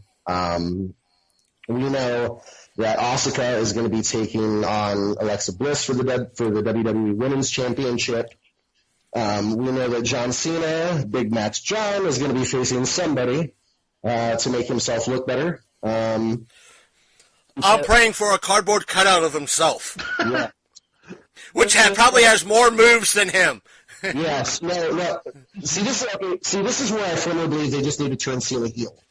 Okay, they need to do the thing and pull the Hulk Hogan. Okay.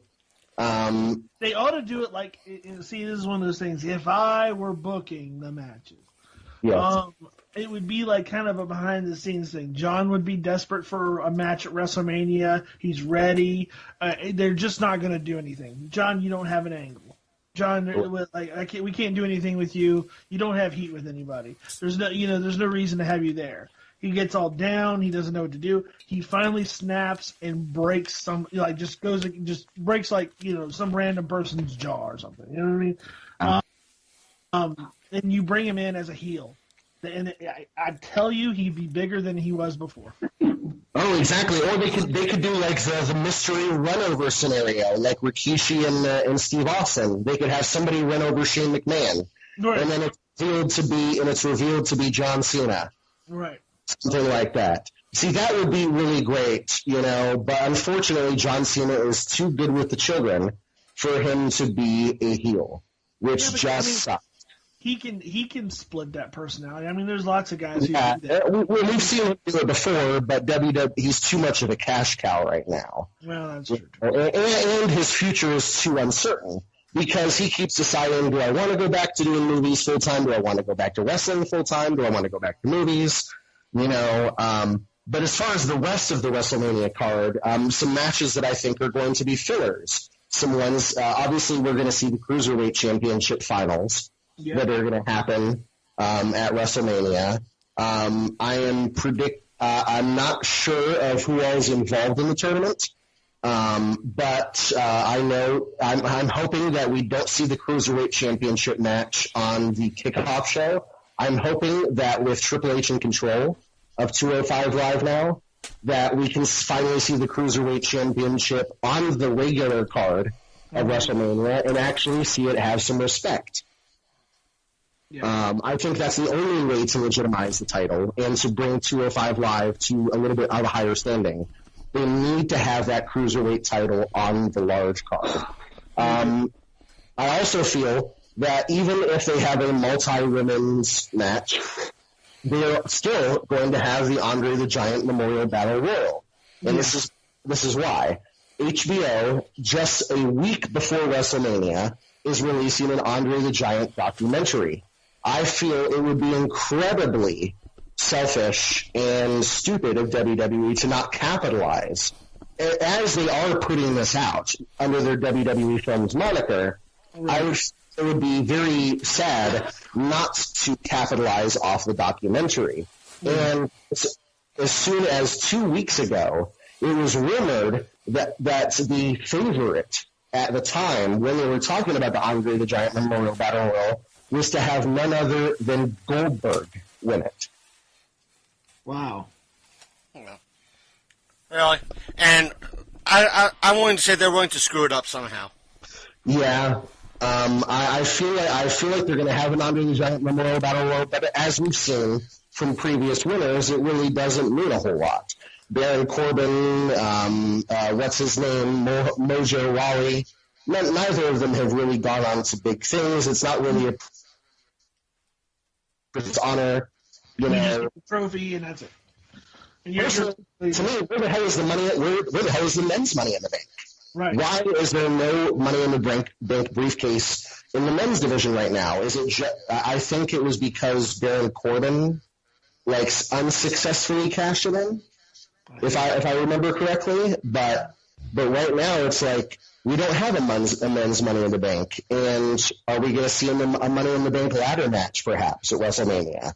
Yeah. That's another match I could see as a filler, because I haven't even heard about any sort of plan for when the Money in the Bank pay-per-view is, or anything like that. So that should be interesting to see. Yeah. I also feel like we're going to get some sort of multi-tag team maybe a tag team battle royal, something to determine number one contenders. It's always a good filler. It's always a good kickoff show. If I was to put anybody, I never said this earlier, but if I was to put anybody in the WWE Tag Team Championship picture, it would actually be the what's the guys? I'm trying to think of what the two shorter guys. They just came over from NXT that they were working with. I'm trying to think of what their names were. Not the prototype. What's it called? The guys that do the old school type wrestling. Yeah. Jesus, what is their name? They're good. They're good. Thank God this dead air is kind of happening. Them, I think a lot of this folks at home, I think personally Nick Hunt and Big Candy didn't really notice me gone for about a minute. Yeah. I had to step away from the mic because I had to use the bathroom real bad, and I figured, these two are talking real good about wrestling. I don't think they'll notice I'll be gone for about a minute. So, and when I come back, they were still talking about wrestling. So, so I came in perfectly where there's dead air. The beauty of when you have two people who really know what they're talking about and are able to fill what would be mostly dead air anyway. So, hats off to Nick Hunt and Big Candy. Thank you. But yeah, I would really like to see the revival in the WWE Tag Team Championship picture. I think that's another tag team that's been wasted. Those are fantastic workers. Those guys are great. I like those guys. Yeah, I mean, it's just like it brings fears for me with people like Ricochet and people like Adrian Adamas, people like Ember Moon. Like, what is going to Adam Cole? What is going to happen to these people when they finally come up to the main roster? Yeah. Kairi Sane. There's tons of people that and it's like we don't know what's going to happen to them. Yeah. It's almost like they can't find enough storylines for everybody. You know what I'm saying? Yeah, and that's one of the unfortunate problems. But I say just leave them in NXT where they're prospering. Yeah. But like I said, right now it is in general it is a very tumultuous time. We don't know what. I think for the first time in WrestleMania history, we are really very uncertain on 90% of the card that is going to happen. Yeah. Which that is pretty bad. Like I would imagine that Vince McMahon is at home and is incredibly testy right now. But I would imagine that he's also a big part of this because I know that the man holds grudges, and so whatever's going on with him and Brock Lesnar is not going to be fair for anybody because Brock Lesnar is a stubborn individual and Vince McMahon is a stubborn individual. Personally, I think right now, Vince McMahon should just stay away from the WWE, masturbate to his new XFL that he's putting together, and leave wrestling alone to Triple H and probably Stephanie and what's his name, his son. Leave them three to run things for the time being, and just see how well it goes. That way, it doesn't go downhill like it has been for the probably past few years. And they don't. I'm not saying Ronda Rousey is a bad thing for the WWE, but in order to inject someone of her caliber or her potential caliber to bring in fans or bring in new blood or excitement, it's kind of like. They had to bring in a washed-up UFC fighter in order to bring in more ratings. So this is the problem I think the WWE's been having for the past 2, 3, 4 years. I think the ratings have been their ratings have been going down. Their ratings have been going down for the past few years. Yeah.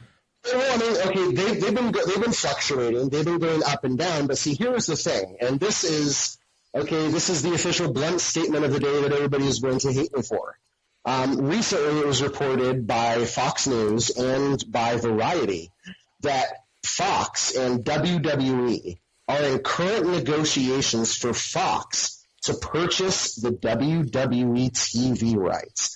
That would be, for the first time in WWE history, that WWE would have a contract on live broadcast television, which is something that has never been seen. And I firmly believe, this is the blunt part, it would have never happened if they didn't sign Ronda Rousey. True. And unfortunately, if Fox and WWE merge, that will be so good for the brand. Number one. No, wait. It gets probably even worse. So by proxy, if Fox and the WWE merge, and with the current deal that Fox is going to be owned by Disney, so therefore Disney's going to own the WWE. So we won't have WWE divas, we will have WWE princesses. That's funny. Oh my. That's funny. That is one of the best things I have heard in a day. But, and I mean, okay, and I mean, it is, in a way it is true. But, I mean, it would be what, because see, here's the other thing that people don't realize. If WWE also moves to Fox, think of the flexibility they have. It's a little bit more on the TV rating system. I think they have a little bit more of a flexibility. Plus, you know, that's competing with major sports outlets there. And like I said, none of that would have happened, I firmly believe, without Ronda Rousey on the ticket, because Fox, I know, is not going to say, let me look at your current roster of talent. What do you have to offer there? Oh, well, we got Ronda Rousey. Oh, well, fantastic. You know, I think we can talk further now. But it's just, see, this is the main problem with WWE. WWE is, Vince McMahon, actually, in general, is too dependent on old names. Now, I believe it or not, okay, I love nostalgia. Okay, there's nothing more than I would love to believe that Steve Austin will come back for one more match. But it's not going to happen. Vince McMahon will not put that man in jeopardy, and that man will not put his knee and neck in jeopardy. I would love nothing more than for The Rock to have been on the card of this year's WrestleMania, teaming with Ronda Rousey against Triple H and Stephanie McMahon. But it's something that's just not going to happen. Nope. But WWE is so hell-bent on grasping straws at the past, it is breaking its future with the people that it is contracting. Instead, you know, they put their emphasis on people like Brock Lesnar, which, despite Roman Reigns doing a shoot interview last Monday on Raw, it was all completely 100% true from the viewpoint of the fans. That nobody likes the fact that, you know, you knew when The Rock or Triple H or Stone Cold Steve Austin or Kurt Angle or Chris Benoit or Chris Jericho was your WWE champion, that you would see that WWE championship defended on Raw and on SmackDown, and even on Sunday Night Heat sometimes, man. Yep. You know, Saturday night's main event. But you don't see it anymore. The championships aren't this award thing. They've almost been decreased. And I understand that they're trying to elevate things like the Intercontinental Championship again and make them more prestigious. But number one, the brand split, again, was not the way to do it. It was a terrible idea to do the brand split again with the stupid Universal Championship. Worst title ever. Okay, worst name for a title ever. Yeah. Okay, you would have been better with the World Heavyweight Championship. Okay, right. And they're so hell-bent on nostalgia, and they don't want to, they're afraid to pull the trigger on people that are really stars, like Damien Sandow.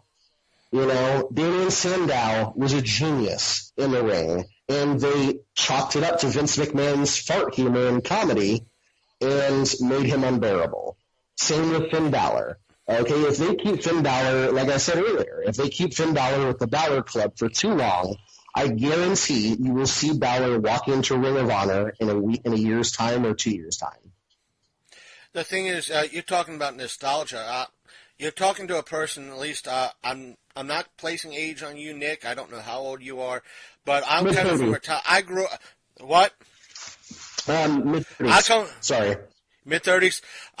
Then you're almost about as old as I am. I am 42 right now. I come from the early 80s. I grew up in the 80s, and especially in the early 90s, when with the pay-per-views, that they were a thing. They were a big deal.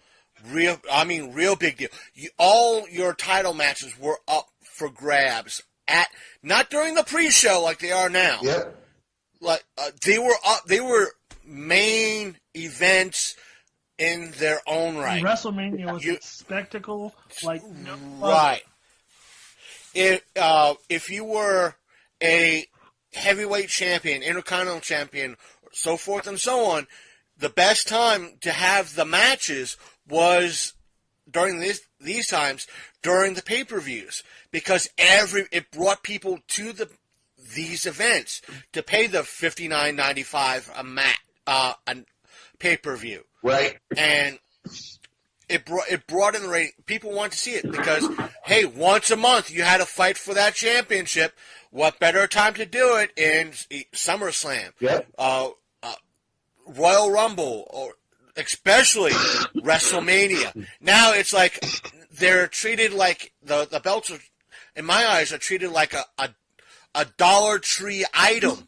Thank you. It's like it's hey, this week it's up for grabs. It's hot title match. You know, It's one title.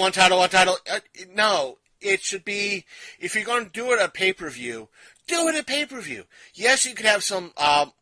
Let's go a little bit old school, like Rock versus Cena. Yeah, have that at WrestleMania. Have it one of the first earlier matches, but the main event has to be that big, huge title match, or that huge match that takes, like an Undertaker versus Triple H match that takes about an hour. That that huge match, that special match that everybody is talking about or will talk about. Mm-hmm. And now it's just like every pay-per-view is equivalent to a Raw or a SmackDown or something equivalent, because there's nothing behind it. Well, you know the old saying, absence makes the heart grow fonder, correct? Mm-hmm.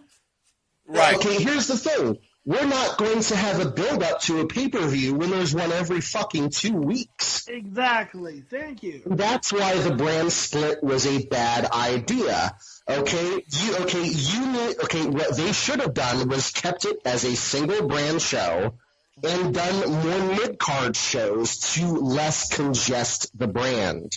They should have brought back things like Sunday Night Heat for mid-carders, so they can go and showcase on those shows, have them on web services like Hulu and on Facebook, and like that, but make them meaningful. And that's make good them use for Facebook and the other media. No? I think, who was it? WCW tried a web exclusive pay-per-view. Yeah. This was early 2000s. I don't think it worked too well because a lot of people were still on dial-up, right, and it crashed their servers because pretty much what happened was I stupidly, because at that time I was a big-time WCW fan, and I paid for that stupid web-only pay-per-view that was supposed to be streaming, but it crashed a lot of their servers, and you didn't get any visual. You barely got any type of audio. Wow. But look at what they're doing with the mixed couples matches on Facebook. Those have been great. Well, okay, they've been great to a point, but they don't really, they promote them in these sound bites. You know, I have to say, this WWE Network thing is very much a failure. You know, in general. See, this is how I would fix the wrestling business right now. Okay? Vince needs to purchase Global Force Wrestling. Ooh. everybody says. And will they make it work? Yes. Think of it this way. Okay, Global Force was TNA. Okay, who are the biggest stars right now in WWE? People like Bobby Roode, people like AJ Styles, people like Matt Hardy, people like Samoa Joe. All those people with big TNA lineage. Okay? Think of the merchandising. Think of the catalog.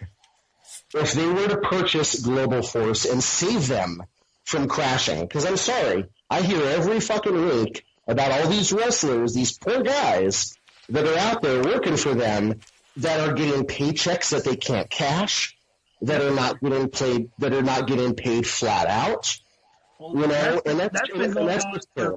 that's been going on for years with them. Apparently, exactly. That's why Sting left from what I understand. Exactly.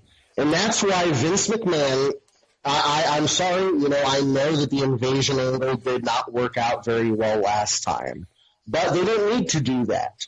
But Vince McMahon, it would be a very smart business decision, especially with this XFL crap, for him to purchase TNA and Global Force. Because inheriting all the stuff that he would inherit from that purchase would basically put WWE on the mat.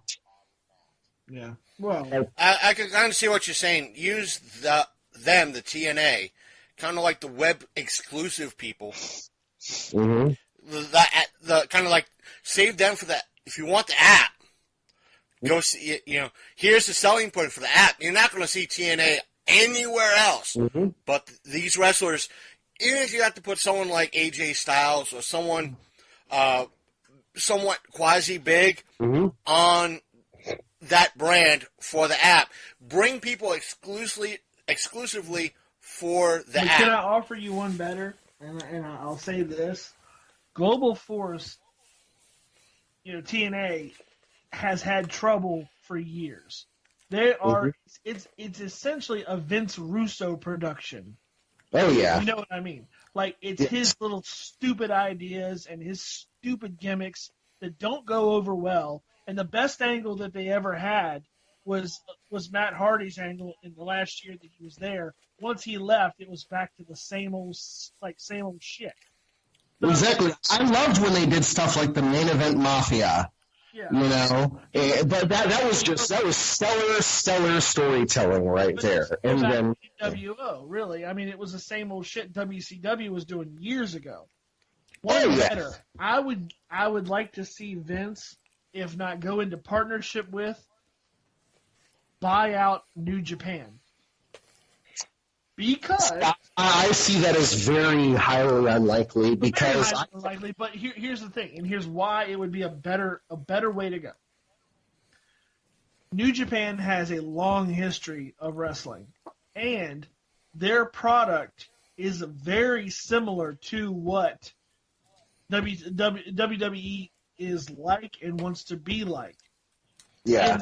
In that NXT is kind of like on the same wavelength as New Japan. Oh yeah, and Ring of Honor and all that. And so I think that, like, for them to evolve into a better product, they should think about something like New Japan. Global Force, I just don't think that there's anything there for them. There's nothing to gain. If you know what I mean. Like, if they were to buy out Global Force, what are they gaining? I mean, at the end of the day, I mean, look at who are the big people on the Global Force roster right now? I know Bobby Lashley and EC3 are gone, which presumably, I already know EC3 is coming to WWE. And then I already know that Bobby Lashley is most likely coming to WWE. Right. But I don't know who are the other, name Global Force's top guys right now.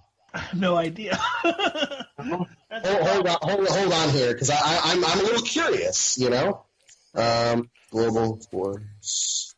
Just because, I mean, it really is, I mean, it's not going to depend as much on the roster, because, I mean, look at what Vince McMahon did to poor WCW.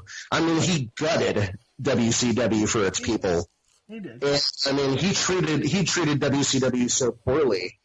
All right, roster. here. But the thing is, WCW gutted themselves for the longest while before the WE got to them and bought them out, because a lot of wrestlers like Big Show, Rey Mysterio, and quite a few others jumped ship from WCW to the WWE because they like rats fleeing a sinking ship. Right. I'm not saying Rey Mysterio is a rat or anything like that, but they were leaving a sinking ship. Right.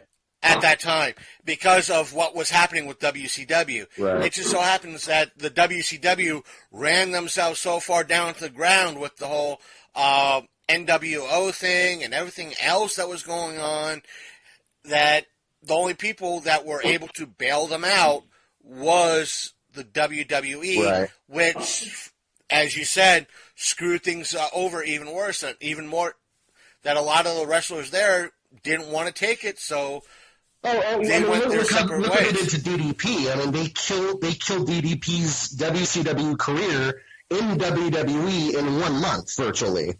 I mean, they treated some of the best people in WCW like absolute trash. But so I'm here on Global Force Wrestling, and so I'm looking at, Cody Rhodes.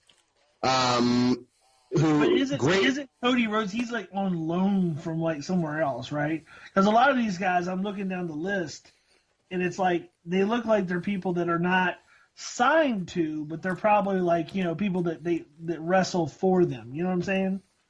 Well, yeah, it's true. Like I would love to see Chris Sabin in WWE. Well, like there's Colt Cabana, there's like Chris Sabin, there's like Hacksaw Jim Duggan. What is Chael Sonnen doing on that list? Davey Boy Smith Jr., Jeff Jarrett. That's the other thing. It's like it's very surprising that Jeff Jarrett is coming to the Hall of Fame. A lot of people are saying that they never ever thought that would happen. Oh, this is one I wanted to talk about. We were talking about nostalgia.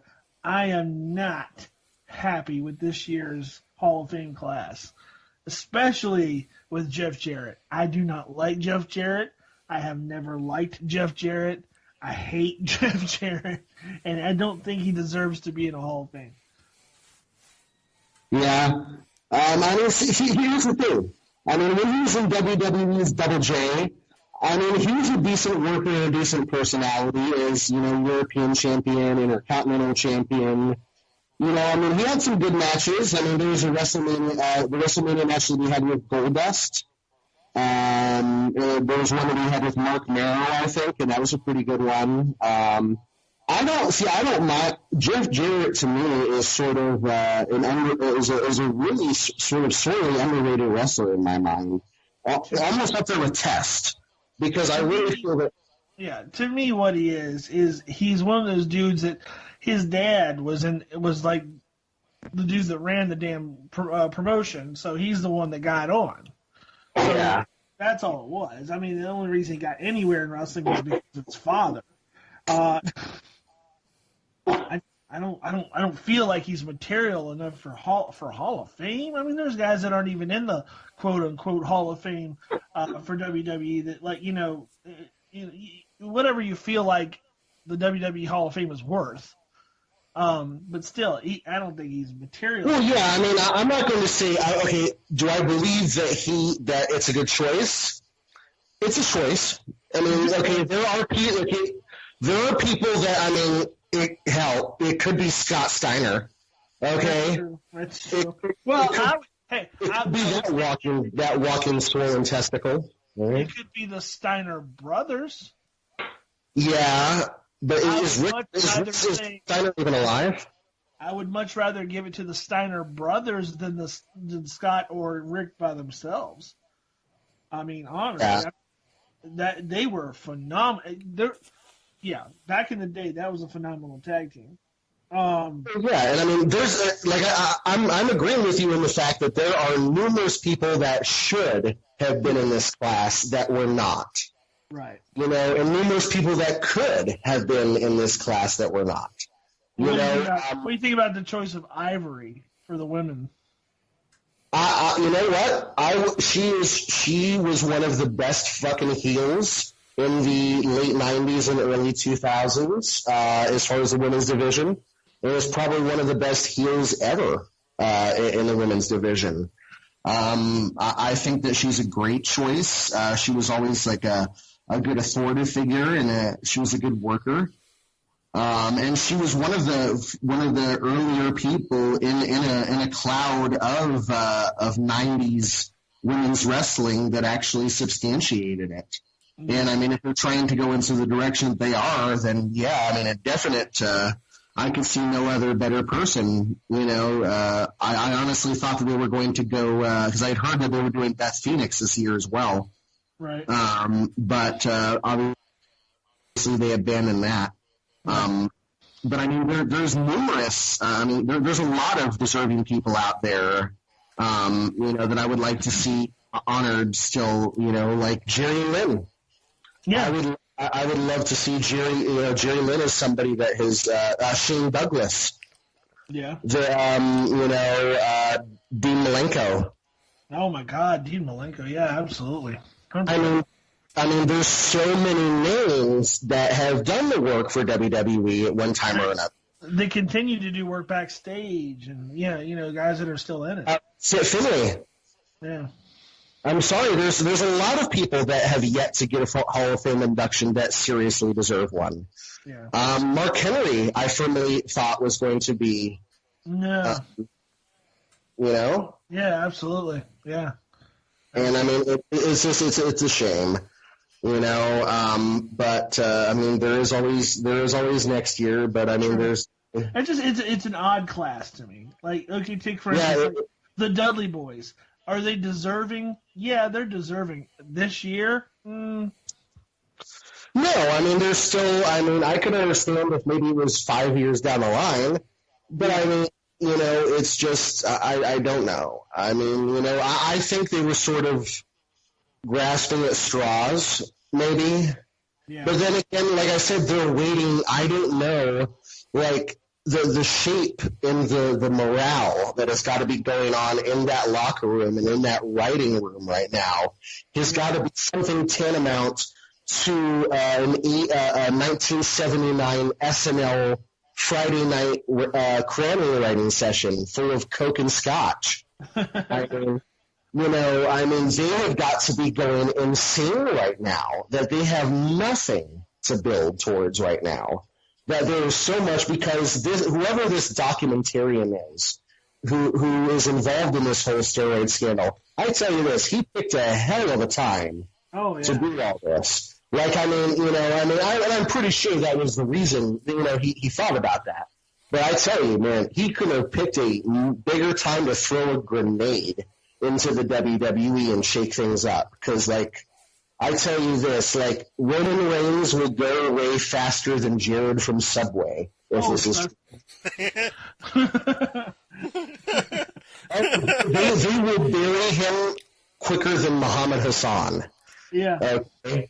To where he mysteriously gets choke slammed off the stage and then never seen from again. Yeah. Okay. Yeah. No, that is what the fuck is going to happen, you know, if it's true. I don't want to, you know, because you don't want to believe, regardless of how you feel about a guy's character, you know, on screen, you know, you never want to wish anything like that on anybody. You know, I really hope it's not fucking true, but, you know, this is something, you know, this is where we'll wind down a little bit, but I will say this, it was brought to my attention the other night that Roman Reigns, and this is blunt statement number 2 for the night, that Roman Reigns is basically a carbon copy of the American Badass Undertaker. Oh, yeah, 100%. Yeah, I could see that. Think about it, my yard. Yeah. I want to say this. If that was true, Roman Reigns would be a hell of a lot better. Yeah, and that's true. But then again, a lot of people see the American Badass version of The Undertaker as a failure. Whereas until true. See, I liked it until he got rid of Limp Bizkit's music. When he went to the heel, when he went into Big Evil, that is when it was very much confusing and very silly to me. But when he had the long trench coat and he had either Kid Rock's American Badass or Limp Bizkit's Rollin', now that was a good time. Okay, but as soon as that drop, man, oh man. But yeah, I just it's a very, very weird time in wrestling. For the first time, I don't know. Like, I was contemplating, like, after I had said, well, I really want to get on a podcast and talk about wrestling. I was like, well, do I want to say, do we want to wait a couple weeks or do we want to wait a week? Because, it's very possible that everything that we've said can completely change, right. in just a week's time, not to mention 2 weeks' time. So I figure what we can always do is maybe get together maybe WrestleMania weekend or, right after WrestleMania and maybe right before and see where the hell everything's at and then make some other, predictions. Yeah, absolutely. I'll be more than happy to do that. And Nick, you're always welcome on the show. You know that. Yeah, thank you. You're always welcome. You're always welcome on the show. I don't care if it's just a chat. It's the same offer I gave John Johnson. If you want to come on and talk about movies, you just have to let me know. Okay. Yep. And we'll schedule because it's Skype. I could do it on the weekend. I don't have to lug everything out to the Daily Grind, book the room. Nothing against the Daily Grind. I love them to death, but that backpack does tend to get heavy. But that's why I don't know if it's like tonight. It's like, I want to be on a podcast and talk about wrestling. Okay, you want to be on. It was just very much, I was sitting here and I just sometimes I get very, very vocal about wrestling. And it's a part of me that a lot of my movie people don't really know. Because wrestling still is, unfortunately, for a lot of people, you watch pro wrestling, it's still very much that. Regardless of what pro wrestling is or who likes it or who doesn't, unfortunately, that feeling is still there among a lot of people. So a lot of people don't really know about my love for wrestling. And so, I try not to be very vocal about it, And let me just say this, right? I'm just going to set you off. Whoa. Big Candy, I'm just going to have to just pause here for a second. Folks at home, if you disagree with anything Nick or Big Candy has said tonight, or if you want to join in the discussion, just send those emails to longcoatmafia@gmail.com or message us on Facebook, which is facebook.com/The Long Coat Mafia Podcast. We'll be happy to hear your predictions for WrestleMania, Fastlane, or whatever you have to say about wrestling in general. Feel free to do so. We'll read them on the air. I will accept message in a bottle. Yeah, message in a bottle. Drop it from an airplane. I don't care. I might actually laugh if it hits my ex-girlfriend. But still. Yeah, you can get a hold of us via bird messenger, okay? If you really want, all right? So please do so. Now, Big Candy, what were you trying to tell us? I was going to say, Nick, I don't care about those people that don't understand wrestling, because if they don't get it, that it's a show, just like anything else that they watch. It's actually done better than most anything you'll watch. You got to consider these guys are on TV every week, and they're performing a live action stunt show every week with a storyline. Yep. And it's for the do you like comic book movies? Do you like action movies? Okay, It's the same thing. Exactly. I used to work for what a lot of people don't really know is that I used to work for FCW. Oh, okay. It was a very, very brief period, and I ended up injuring myself and blowing out my kneecap. And so I ended up not being able to, but I have a very, very, high respect for wrestling, form and as a source, and as a force, it's just, I adamantly defend it. And, it was just, one of the things that I think that you guys should look up is this YouTube channel called What Culture. It's these British guys that very much have a very unique take on wrestling and the wrestling world right now. And they do live event stuff, and they're very much a very followed upon, force. And one of the things they do a lot of 10 videos, top 10 WCW wrestlers from the 2000s that you didn't remember. Are these the same guys that every now and again do the crazy hashtags like hashtag whips are for wankers sort of deal? Hold on just a second, guys. I lost speaker. Hold on. All right. Questions. Sorry about that. No, are these the same? I might be subscribed to them. Are these the same guys that every now and again do the strange hashtags on their videos, like hashtag sky airplanes are for wanker type deals? I don't know. Possibly. I would just look them up. It's one word. What culture? And they do movies, and then they have a wrestling section. Probably the same group that I'm subscribed to. Posted was 10 reasons why Vince McMahon should die. Now, that is a terrible thing to wish death on anybody. But it was basically exploring the figurative situations that would happen if Vince McMahon were to in fact pass away. How it would affect the overall business. And the couple things that stood out.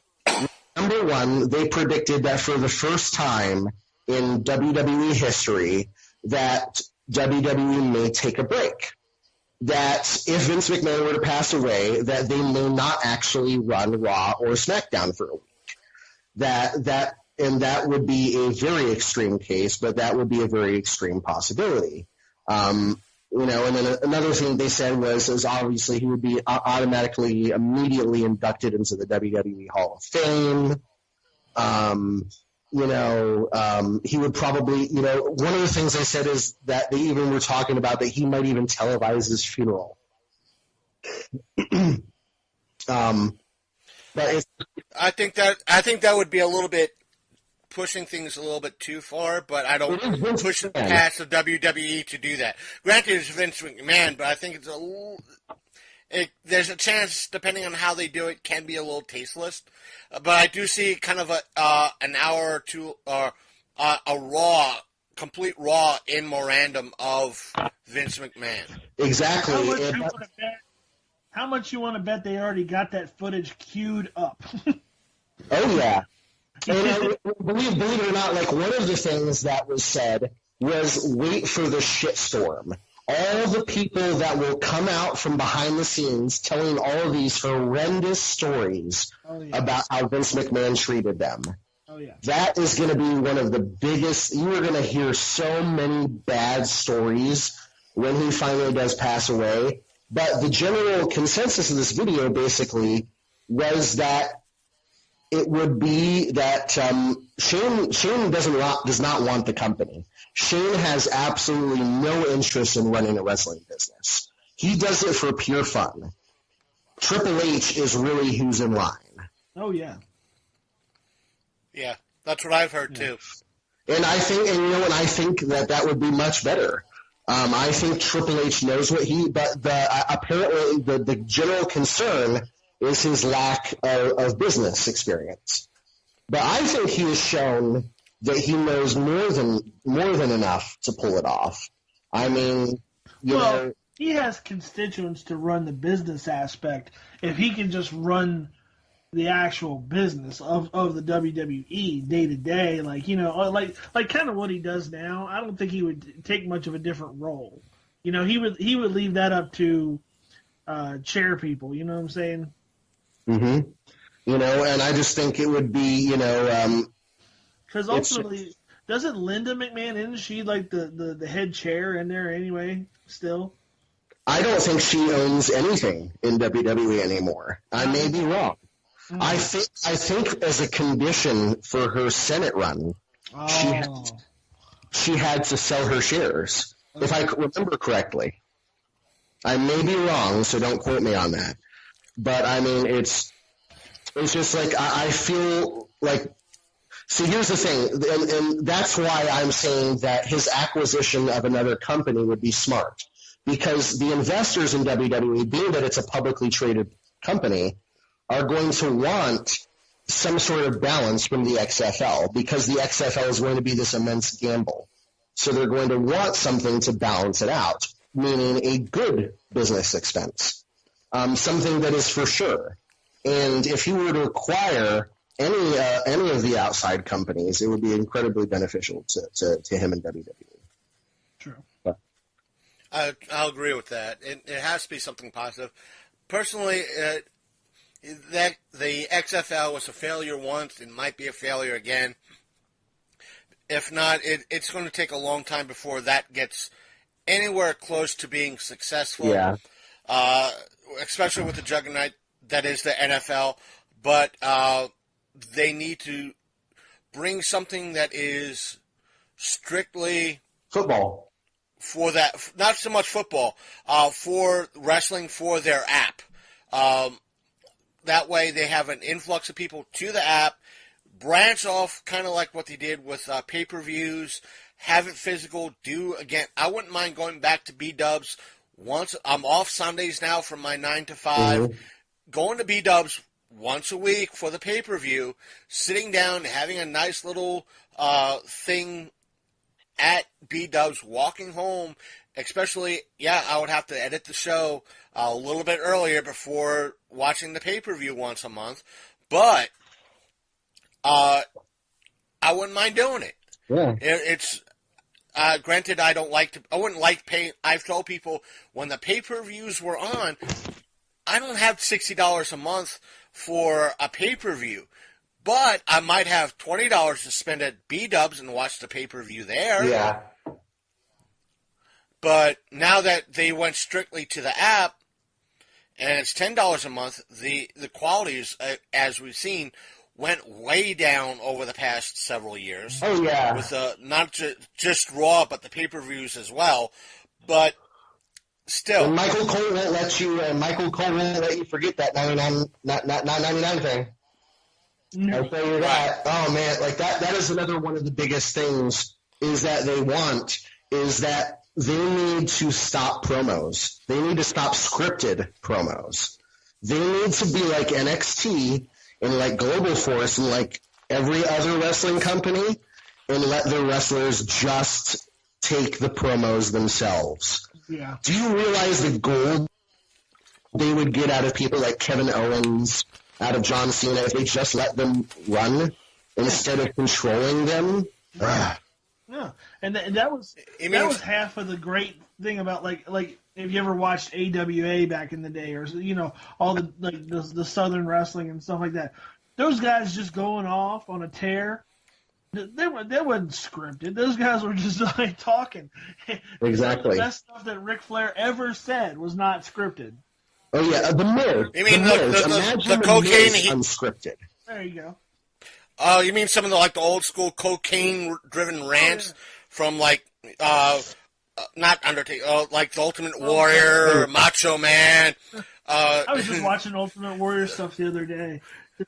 But you know what I'm talking about. I wouldn't mind. It's like if it's a promo, having like the old. I don't want to say the old school. Something like what Nick said or Big Candy said. A wrestler-based promo, kind of like what Macho Man did, like him or hate him, did for Slim Jim.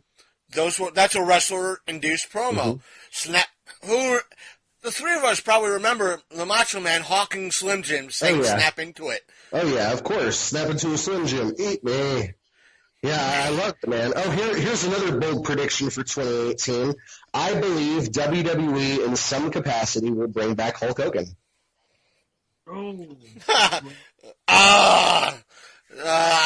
If they do that, I could not just hear, but I could see the WWE just spiraling down the drain faster and faster and faster. The people love Hulk Hogan.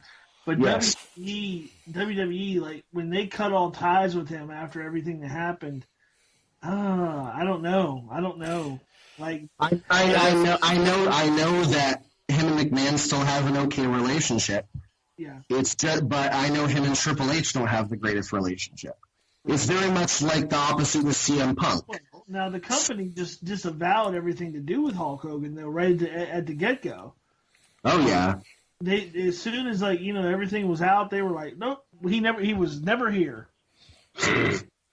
Yep. And the thing is, if they do let him back, it's kind of hard to say, will Hogan have the same effect that he had with the WCW, which is, let me have my control, let me have control. They can't do that, because that's one of the reasons, again, why the WCW went down the drain. Exactly. And the only way to bring Hulk Hogan back would for him to be in a managerial role. Well, or like what they do with Ric Flair, like as an ambassador. Or a commissioner, or a general manager, or something. Just somebody that represents the face of the WWE, like, in public. I don't think they want him back on the show. Yeah.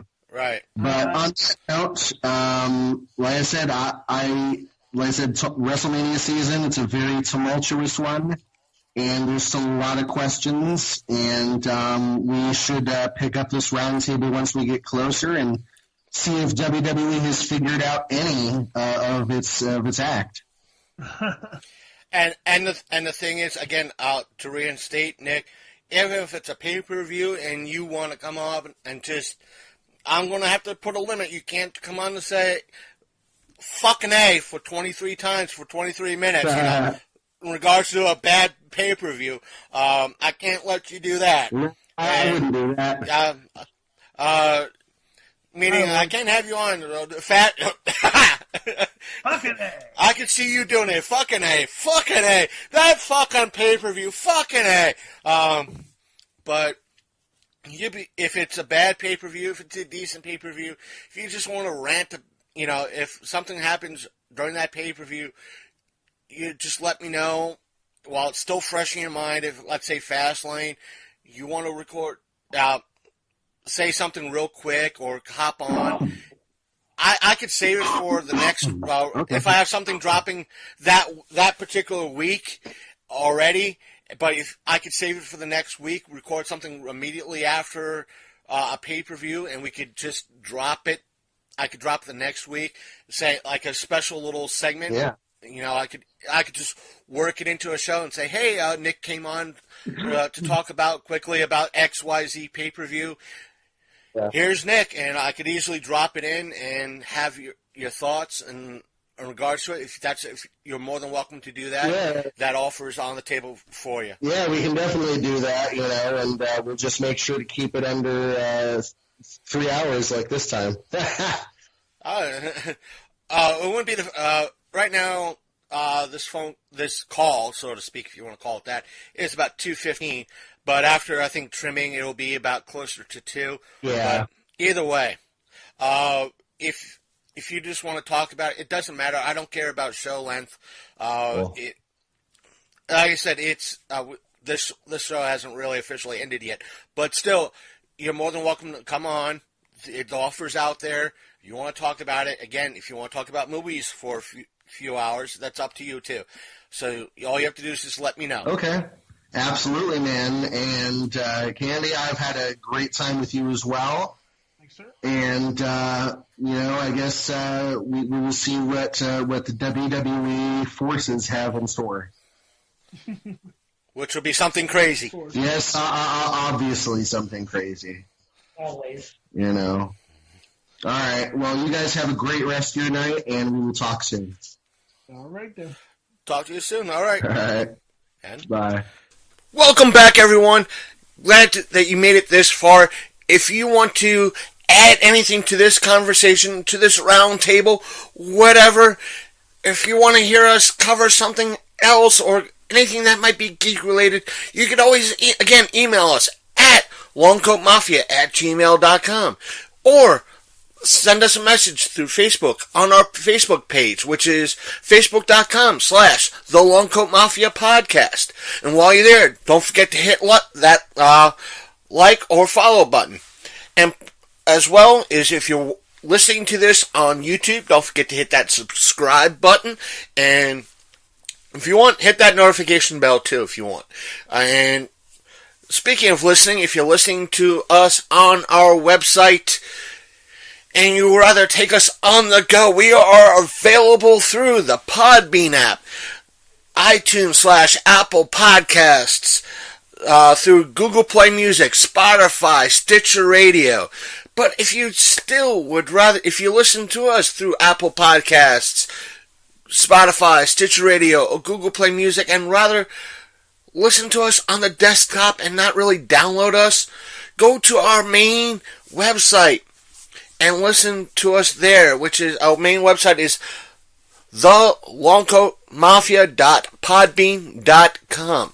And while you're there, you can look at the bios of our co-hosts, myself, our co-hosts, and not to mention you can go way back to the beginning and listen to all our past episodes, what we covered, what we did, where we were, our interviews, which always hold up because they're standalone. It's not like current events. So go back, give us a listen, see what we had to offer, because we had some great interviews, like Nick Hunt, like Michelle Knotts, like David Nickel, and many, many more, like our panels that we've done in the past at various 4-state events. So go back, give us a listen, check us out, and again, if you have comments, smart remarks, we do have our email again, which is longcoatmafia@gmail.com, plus our Facebook page, which is facebook.com/the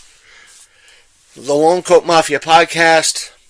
Plus, we are on Twitter, which is, our Twitter handle is Longcoat Mafia, and our Instagram handle is also Longcoat Mafia. Plus, we're now on the new app known as Vero, and if you're able to get on it, because it's up and down every now and again, just look for the Longcoat Mafia Podcast, and you'll find us.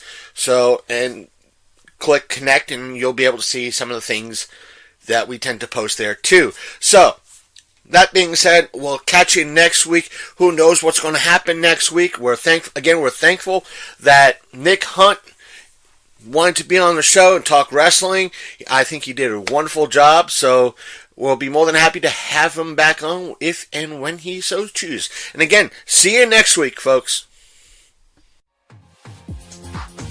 See you next time on the Long Coat Mafia.